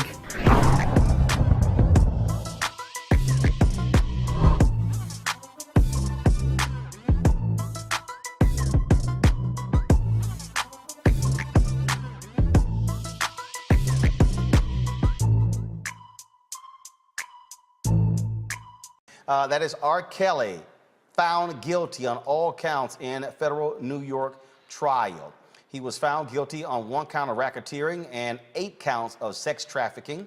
Of course, jurors began deliberations on Friday, quickly reached a verdict after a weekend hiatus. Kelly will find out if he will spend decades in prison when he is sentenced on May 4th. The singer still has charges pending in Illinois as well as Minnesota, and of course, there's still an investigation happening in the state of Georgia. Man. Folks, let's now talk with one of the co-founders of the Mute R. Kelly movement. She joins us now from Atlanta. Roland K., glad to have you on the show. Let's get right to it. This is, here's what I found to be very interesting. R. Kelly could have left the country. He was found not guilty in the 2008 trial. Heat was being applied to him, chose to stay, and in talking with folks out of Chicago, in his camp's mind thinking, oh, we're going to beat this thing again. But what you saw this time, you saw the feds use a different tactic. In the first trial, it really hinged on the testimony of one young lady who was in the video. That jury did not say that there was not him on the videotape. What that jury said was they could not ascertain the age of the young girl in the video. This time, you had woman after woman after woman after woman after woman, and men testifying against him. And the big difference, I think, in this trial, you had people who worked for R. Kelly who also testified against him. That's absolutely correct.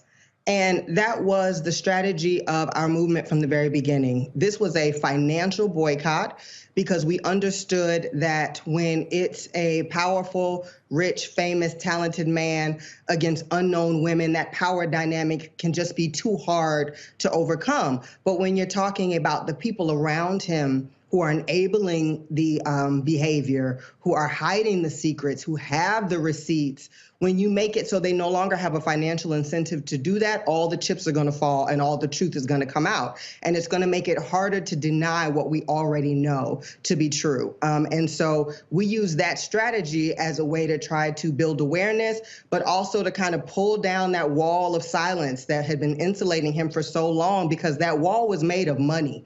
That wall was made of concert fees. That wall was made of radio spins. That wall was made of streaming. And that is what had kept him from justice for so long. But you take away somebody's financial incentive to protect someone they know to be a serial child molester, and the truth comes out. The feds come knocking on your door and you're not getting a paycheck from this person and you're looking at charges, you're more likely to go ahead and spill the beans. And so that's what we've seen happen, and that's what's worked. And let's be clear, everything that you described, that's actually what it took to get to this point. That is actually what it took. So it has never been about women coming forward. Women have been coming forward for decades. It's never been about us not knowing. We all saw the tape way back in the day. It's never been a secret that nobody knew about. I haven't met anybody in Chicago who's around my age who doesn't have an R. Kelly story. This isn't that we did not know what was true. It's that we did not have the tools in our arsenal to prove it. And he just had all the power and all the money. He was able to pay this family to go away during the trial and pay the family off so that they don't testify. He was able to just keep paying civil suits, to keep this out of a courtroom. So it's never been about truth. It's just been about getting to the people who are holding the receipts and making it so that they had to come forward. It was a very strange defense, if you will, probably because they had none.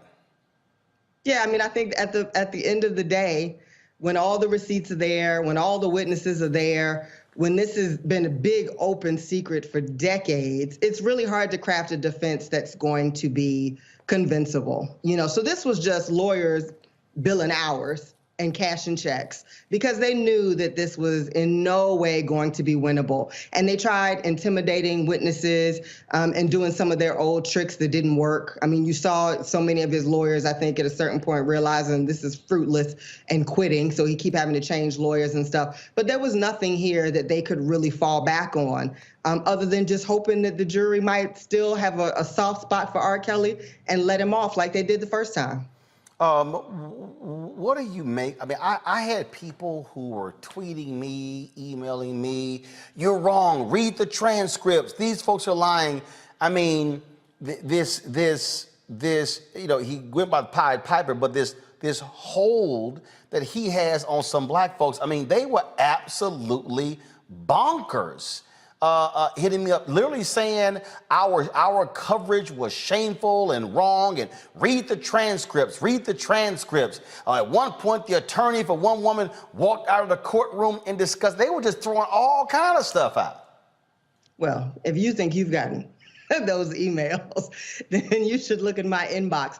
But I think that, we are so hardwired as a community to want to protect Black men against everything. And when we see what looks like a concerted effort to quote unquote bring a Black man down, we will throw logic out the window. We will do every level of mental gymnastics. We will bend ourselves into a pretzel to figure out how to continue to defend these people, even as we see the evidence of their crimes, not against white America, not against the greater society, but against us, against our children, against our own very bodies. We will still try to figure out ways to make it so that it's not their fault and they're not guilty. So that's a real hurdle that as a community, we've got to figure out how to get over, because we need to be uplifting those that support and uplift us. And we need to be checking folks immediately who do not. We took an illiterate, uneducated man from the south side of Chicago and made him the biggest superstar in the world. And all that time, he was abusing our daughters. He was abusing our sons. He was beating on our children. He was breaking up our families all the time that we were supporting him. And so we've got to learn some discernment here when it comes to who it is that we need to be supporting. And men like this are not those people. We've got to stop all of the hoops and jumping through, rings of fire to figure out how to make a child molester, a pedophile, and a rapist a hero. He is not, and he doesn't deserve the loyalty that we've shown him, because he's never been that loyal to us. One of the things so obviously he gets sentenced on May 4th. Not sure if a fine is going to be involved. I would assume you may have civil cases filed as well. So if that's the case, what about the folks who say, don't play his music anywhere? So let's just say if there's a fine, if there are civil judgments, well then how do those get paid? That is none of my business. No. So what I'm asking is, so for the victims, so for the victims, right, then will that call a prohibition on any of his music continue? Absolutely. Okay. Because that is a cultural community decision that we need to take against any support or normalization of this person, any justification of why, he should be played at our weddings, So when we're talking about his money, he's going to have to figure that out. He's going to have to sell properties and Grammys and collectibles and, I don't know, tap dance on the corner with a guitar case. That's his business. That's his business. That's his lawyer's business, how he figures out how to pay civil cases. For those victims, absolutely, of course, we want them to be compensated, because what they have gone through merits compensation. Therapy costs money. The ability to move on with your life is not as easy as just saying I'm over it and then keep it moving. So absolutely, they are deserving. But we don't, as a community, ever want to backslide to thinking that we want our children singing "I Believe I Can Fly." We don't want our children singing the words of a sexual predator. We don't need at our weddings to be playing his music when we know all along that a lot of that music was written about sex with children and helped fund rape of children. So we don't want to culturally make any excuses for why we want to keep playing him. He's got to figure out how to raise that money, and that is none of our business how he does it. I'm going to bring in the panel here. What jumps out here, Lauren, were the prosecutors using the RICO statute to go after R. Kelly. That also was a difference because obviously it was a state trial that took place in Chicago in 2008. This here, you're dealing with a much different trial here, but also how the prosecutors went after R. Kelly.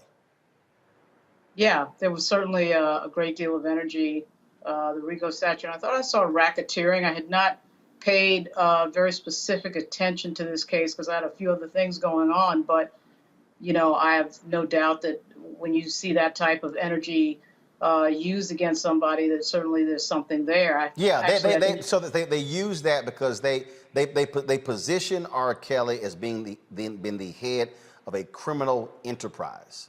And so they said, so he was orchestrating this criminal enterprise in terms of taking these young girls across federal lines, of course, in terms of, and using employees to do his bidding as well. So that's why they use the RICO statute. Yeah, the using of the employees, obviously this being the Southern District of New York, I would assume it's in Brooklyn. I eagerly await to see the same effort and energy go into Donald Trump, as he has been accused, I think, by 23 women of sexual harassment, sexual assault, and rape. So hopefully the government will use the same energy in a few more cases. We saw in the Weinstein case as well, certainly the difference, I think, in R. Kelly's case and in this case. R. Kelly, of course, we're dealing with minors in so many of these instances. But it would be interesting to see, hopefully that same jurisdiction will go after Donald Trump in the same I think, vigorous way that they just went after R. Kelly. Congo, what do you make of, again, this jury decision? Very complex charges, did not take them very long to reach guilty on all counts. Well, first of all, I want to commend Ms. Odelay and the entire team for everything they've done tirelessly to support our people and our children. It's beautiful to be able to say victims now as opposed to alleged victims, because really at the end of the day, it's a happy day, but it's also sad that it took this long and it took this much to get to where we are today. But this is what our people do. We are tireless and we fight. One of the things I would like to know is what's going to happen with people who are on his team, his co-conspirators, the people who helped with the trafficking, because my assumption is that since they don't have the same amount of resources as R. Kelly, they might still be around in some way, shape, or form, these women and other people that he abused. And so I'm wondering what the type of services and support that they're going to get, because I want to make sure that all of us are doing our best to support them as well. Great point. Yeah, it's a great point. Yeah, go ahead. And I think that, being that this was charged under RICO and there's a conspiracy, there's no conspiracy without your conspirators. So we hope that additional charges will be brought against the people who enabled and helped him in this criminal ring for decades. We're really, really hoping that that's the case also, because they all need to be held accountable. Julianne? This case is a really important case around intersectionality. So many Black people feel like we have to rally around the Black person. And often when we do that, we put women at the periphery. We don't really necessarily look at Black women, and oftentimes we want to have this conversation about, well, what's wrong with her, as opposed to what's wrong with the perpetrator. You mentioned early on in the interview that there was a pressure to support R. Kelly because he's a Black man. How have you worked this intersectionality out, and what can we learn from this in terms of the many ways that Black women are sidelined?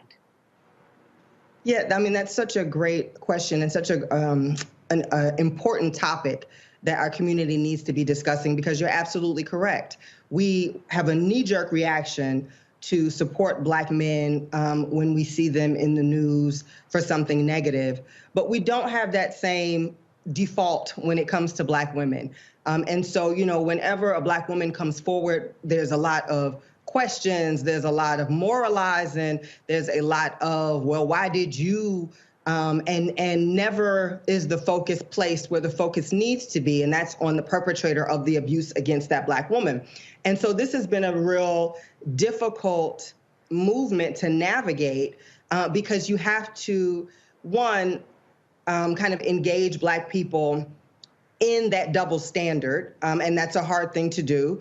And you also have to get them to understand that supporting our sisters is just as important as supporting our brothers, because our sisters are the foundations of our family.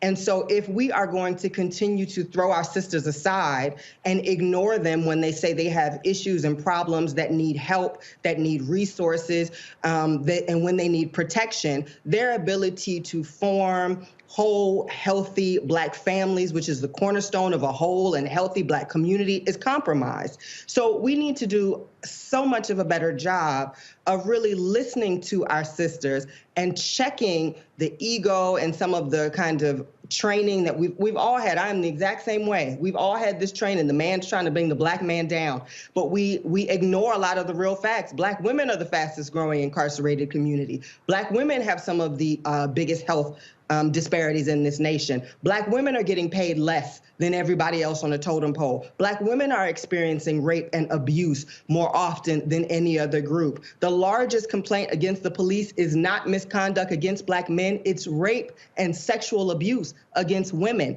So, you know, our needs are not being met, and we are so socialized to be strong, to soldier on, to stand up for our brothers, that we often don't stand up for ourselves. And I think we're seeing a shift now in our culture with Me Too and a lot of these other movements of Black women saying, hold up, no more. You can't put anything else on my back. I am not a mule. I need help. I need resources. You're going to listen to my problems. And when I ask for justice, I'm not going to stop until I get it. And I think that that's a wonderful turning point for us as a community, because we can't go anywhere without our sisters as a whole, as a society. We want to talk about economic empowerment or political empowerment. There is nothing we can do without our sisters being there whole and healthy and supported and loved. And so we need to be having a different conversation just as a community of how we treat Black women and how we see and value Black women.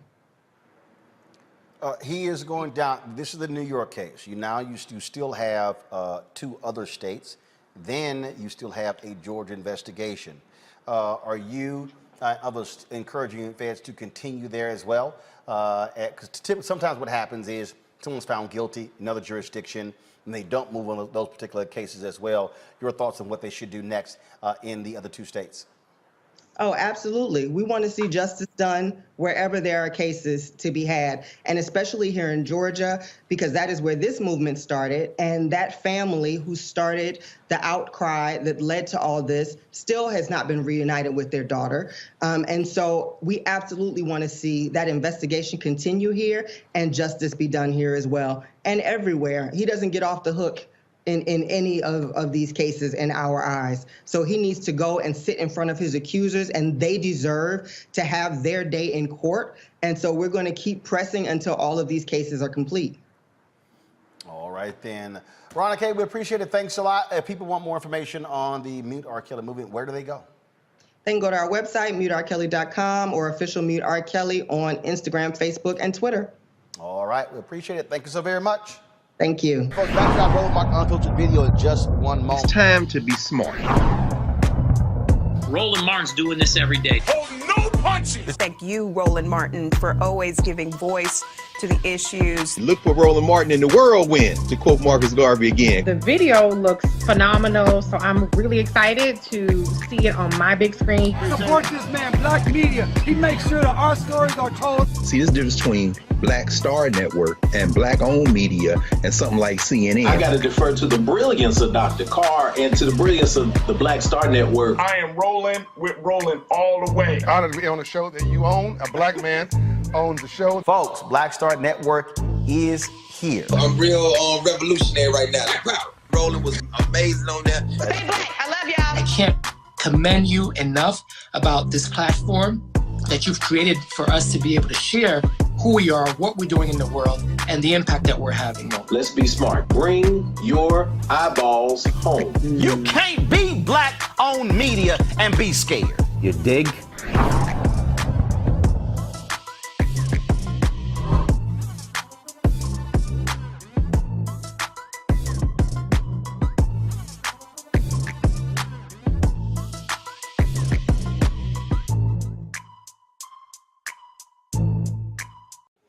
Folks, we've been talking all week about the failure of Republicans and Democrats to come to a resolution and agreement on the George Floyd Justice Act. We've been breaking down for you the weird discrepancies and the frankly hypocritical positions of South Carolina Senator Tim Scott. Now, yesterday we talked on the show about how Senator Tim Scott previously agreed with withholding funds from police departments that did not make changes based upon federal law, which is a total opposite of what he said on Sunday on Face the Nation when he was criticizing Democrats for the exact same thing. Now, last night, I sent a text message to Senator Tim Scott asking him specifically about the contradiction. He's yet to respond. I sent an email to his staff, who yesterday sent me several emails regarding his position, specifically asking them about his prior position and his own deputy chief of staff telling Michael Harriot of the Root why they were doing it. I've gotten no response from his Senate staff. How does the George Floyd family feel? Thelonious Floyd is his brother. He joins us live right now from my home city, Houston, Texas. Thelonious, glad to have you back on Roland Martin Unfiltered. Just share with us your feeling right now with the fact that when y'all were in D.C. in May for the 1-year anniversary of the death of your brother, y'all came and sat with me on Black Lives Matter Plaza in D.C. Yes, the only interview y'all did that day. After you came from Capitol Hill, after you met with Senator Tim Scott, Senator Cory Booker, Senator Lindsey Graham, and others, well, they promised you they were going to get this done. Just share with our audience your reaction to hearing Senator Tim Scott say the Democrats want to defund the police, and that's why we can't move forward. Every time I spoke with them, I've never said anything about defunding the police. You need police because you have bad people. The problem is with police, you shouldn't have to sort them out. Everybody should be equal and be good and do their job the right way. The problems that we are having, we're not having them because of them defunding the police. The police are free to roam and do what they want to do, but they're killing innocent Black African-American people who I love, people of color, period. My brother passed, but he didn't. He died because he was murdered. The man stayed on his neck for 9 minutes and 29 seconds. Hell, I was a truck driver, Mr. Roland. The day my brother died, I could have hit rock bottom, but I didn't. I chose to get up and help these families because I was in the fight. Because when you lose someone that you love so much, it can change your entire life. And that's the reason I get up every day and I tell myself, I'm going to speak. But speaking to Timothy Eugene Scott, speaking to Lindsey Graham multiple times, and I have sat there and watched these people lie to me in my face.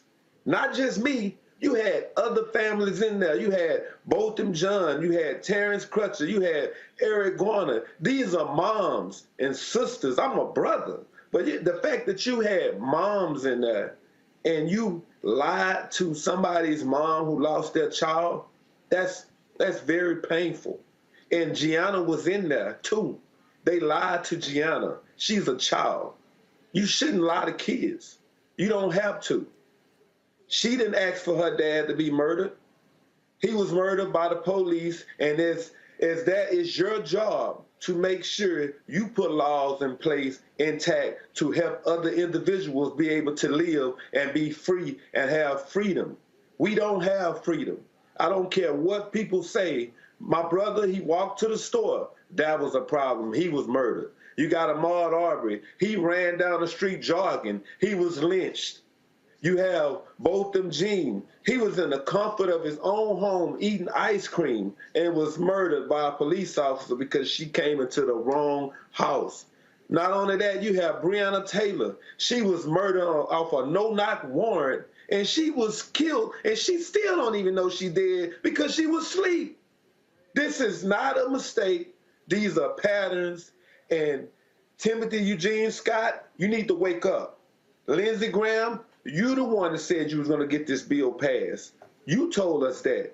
And we all sat there and believed because we can't make you do anything. All we know is you all can make laws for the elite and the chosen, but we want you to make laws for the people with no voices. And I'm one of the people that's going to stand up for these people. And I know, Mr. Roland, you've been doing it for a long time, and I've been watching a lot of your shows. But the fact that I agree that we will have to fight, and we'll have to do it all over. The fact that my ancestors, they have passed away countless times, all for over 400 years, and all they wanted to do was just be free and live their life the way they should have been able to live countless times.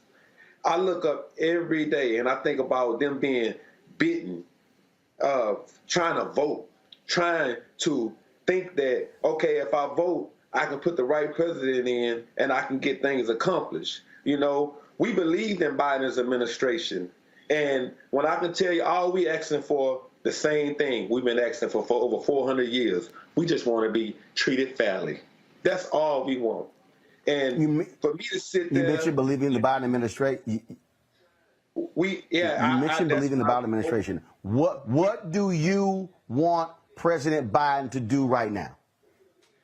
I want him to call down to Eugene Scott and Lindsey Graham, everybody, because Sheila Jackson Lee, the Energizer Bunny, she's been running herself rapidly and crazy in circles trying to get things accomplished.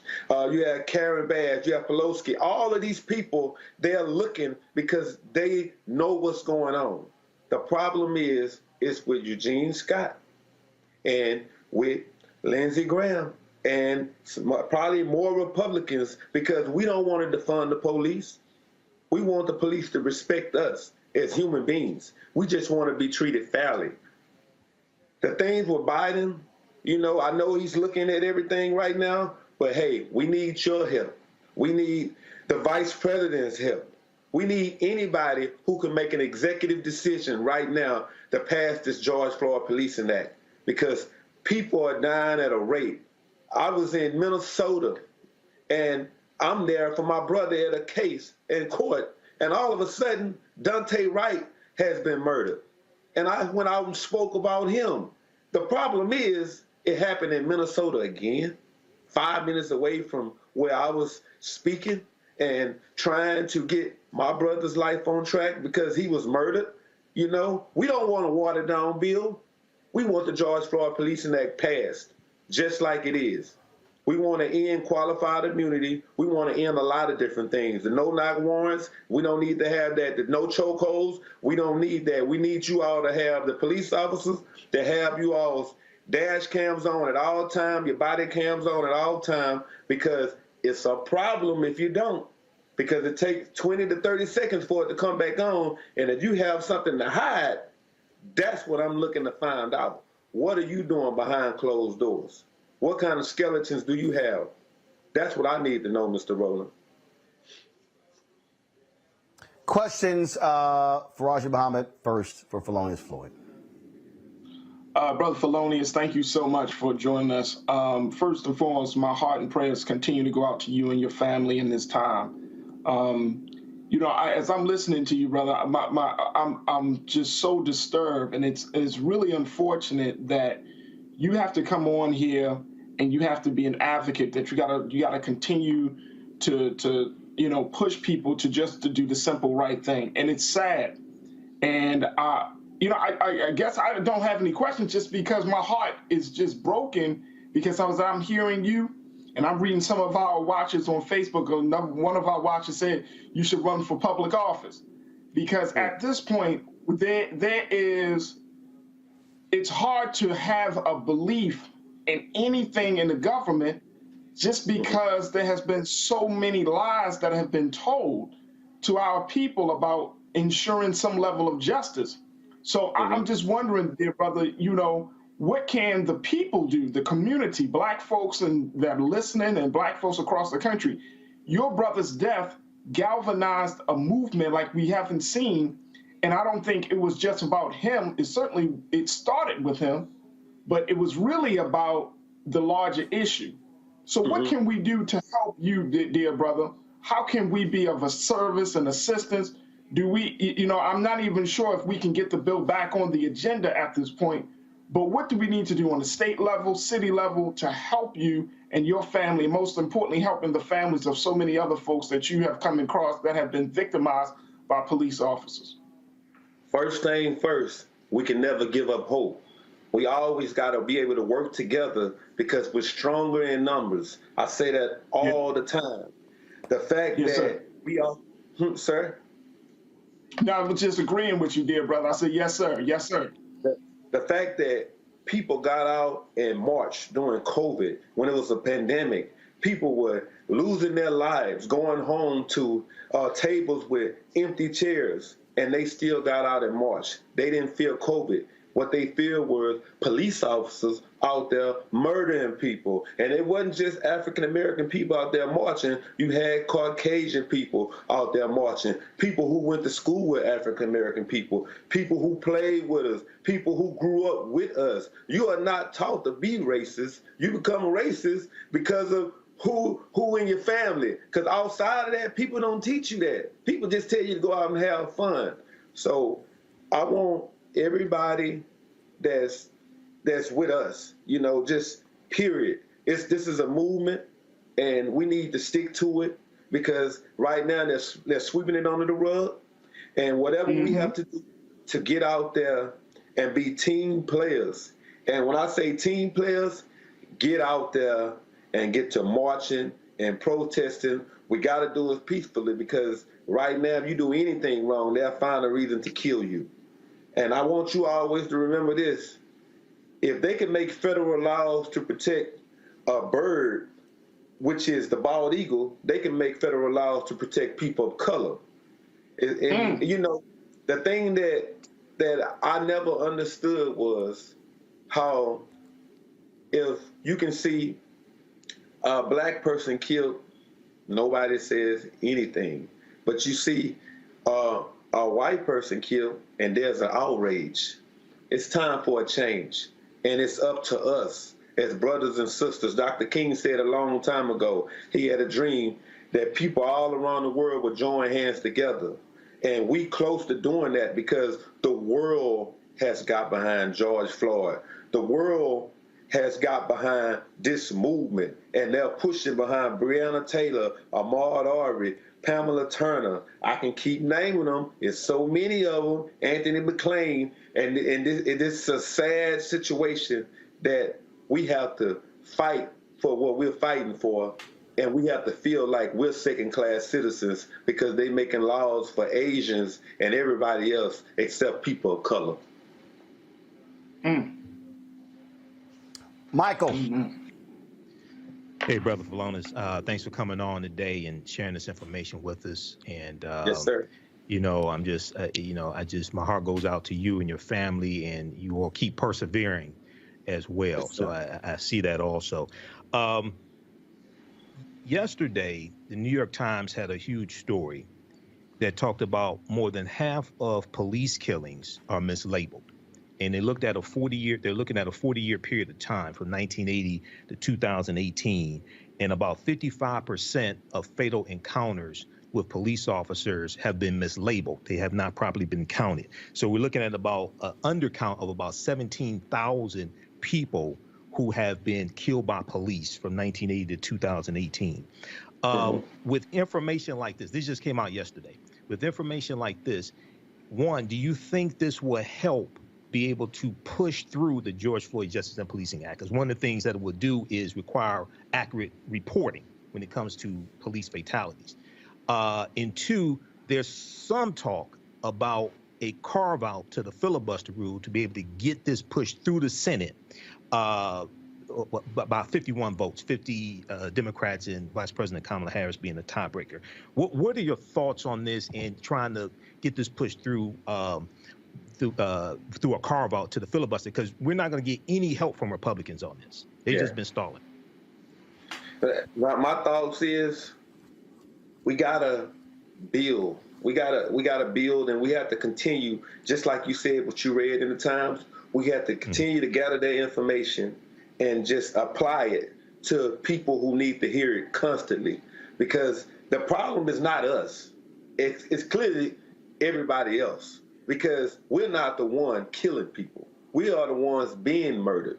So for us to have the problems that we're having now, I pretty much think that we need to, not only us, anybody else who wants to relay the message, just like what you just said, we can. I'll even speak to them when I have the opportunity to, because right now, evidently you can see what's going on. Nobody wants to speak to me now because I'm in an outrage. And the fact that, I understand, but the problem that I'm going with now, it's not about how much. The problem is basically it's like change doesn't come without cost, and it's basically how much are you willing to lose to win the fight? That's it. We're not going to war, but we're not laying down either. So I stand with you, brother. And all the information that you're telling me, I'm gonna use it, and I'm gonna make sure they understand that these are facts. This is not fiction. Facts. Right. You can't take away facts, just like you couldn't take away that video of our brother. Thank you.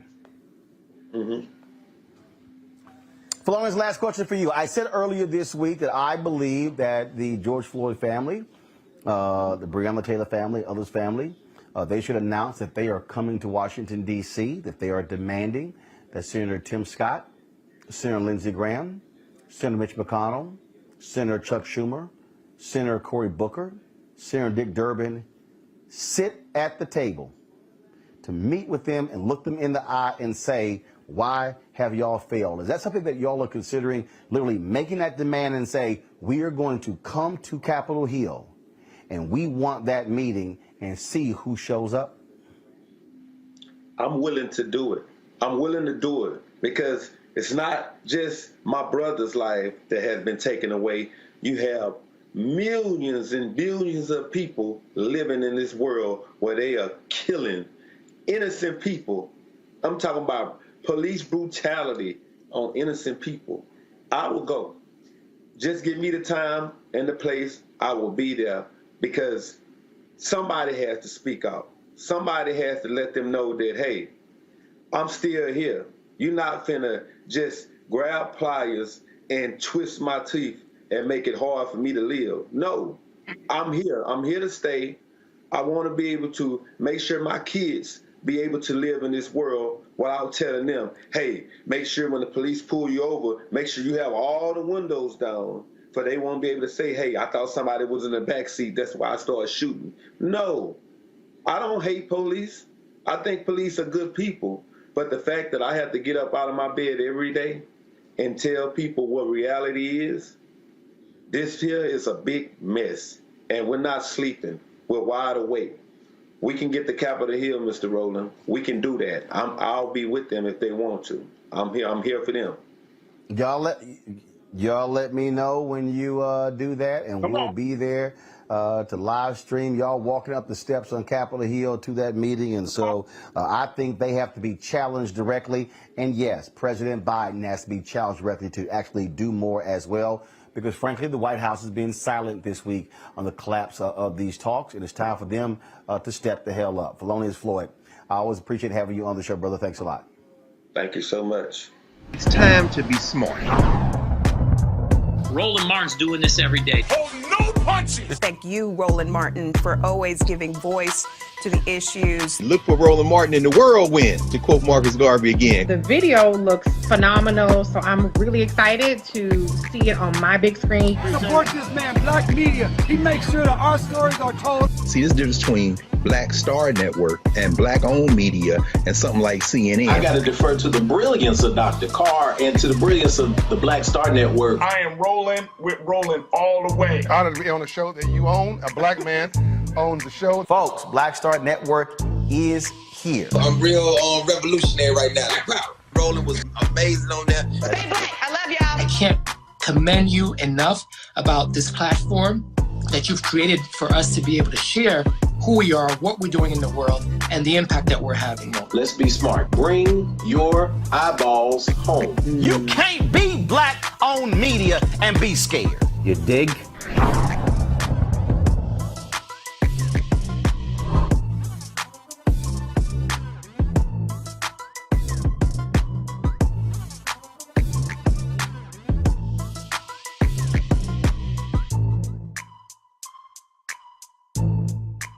Democrats and Republicans have been negotiating. Senators Cory Booker as well as Senator Tim Scott have been going back and forth, had lots of conversations, lots of negotiations going on between the two. Well, guess what? Nothing has happened. There's no bill. Senator Tim Scott said he is disappointed with Democrats for the lack of willingness to compromise. Listen to this. Negotiations coming to an end? I am disappointed about it. I've spent several months working on it, and frankly, the amount of misinformation is remarkable from the other side of the aisle. It is disappointing without much of a question. Yeah, Senator Warren said this morning that talks aren't over on their end, but I know you said that they were the ones that walked away from the table here.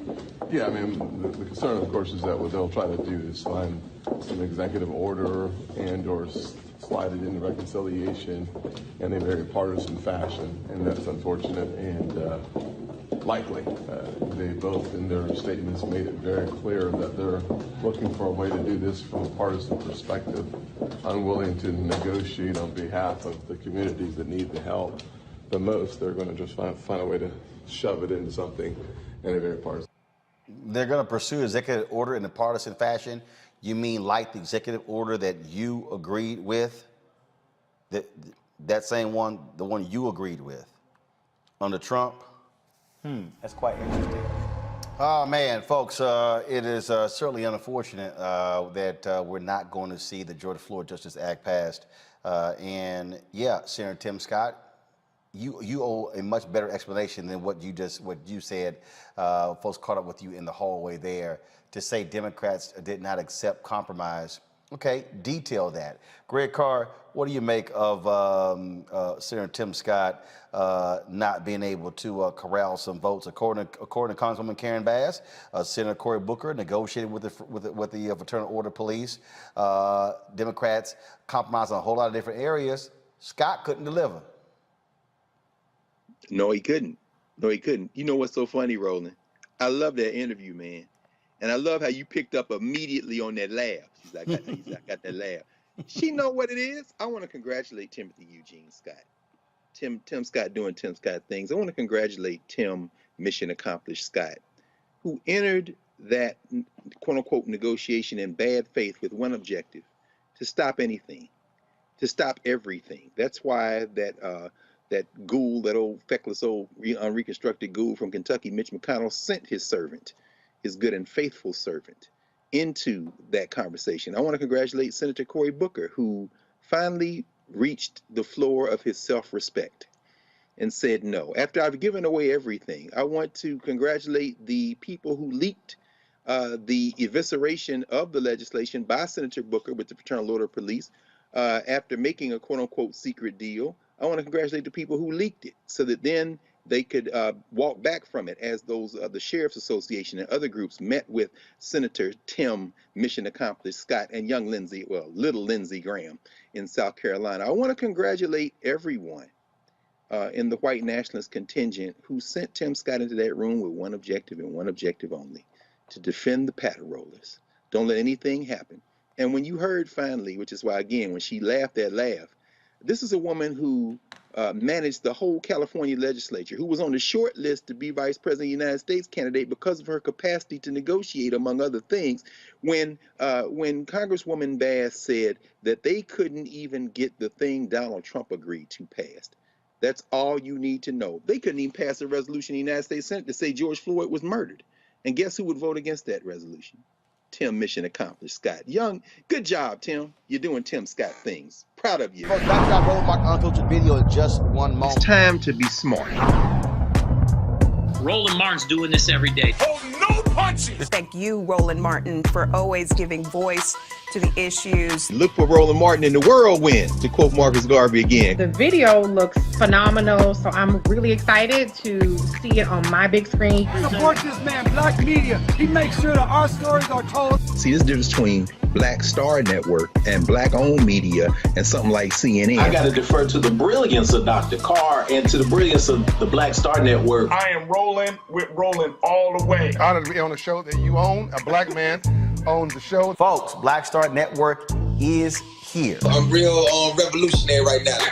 Roland was amazing on that. Stay black. I love y'all. I can't commend you enough about this platform that you've created for us to be able to share who we are, what we're doing in the world, and the impact that we're having. Let's be smart. Bring your eyeballs home. You can't be black-owned media and be scared. You dig?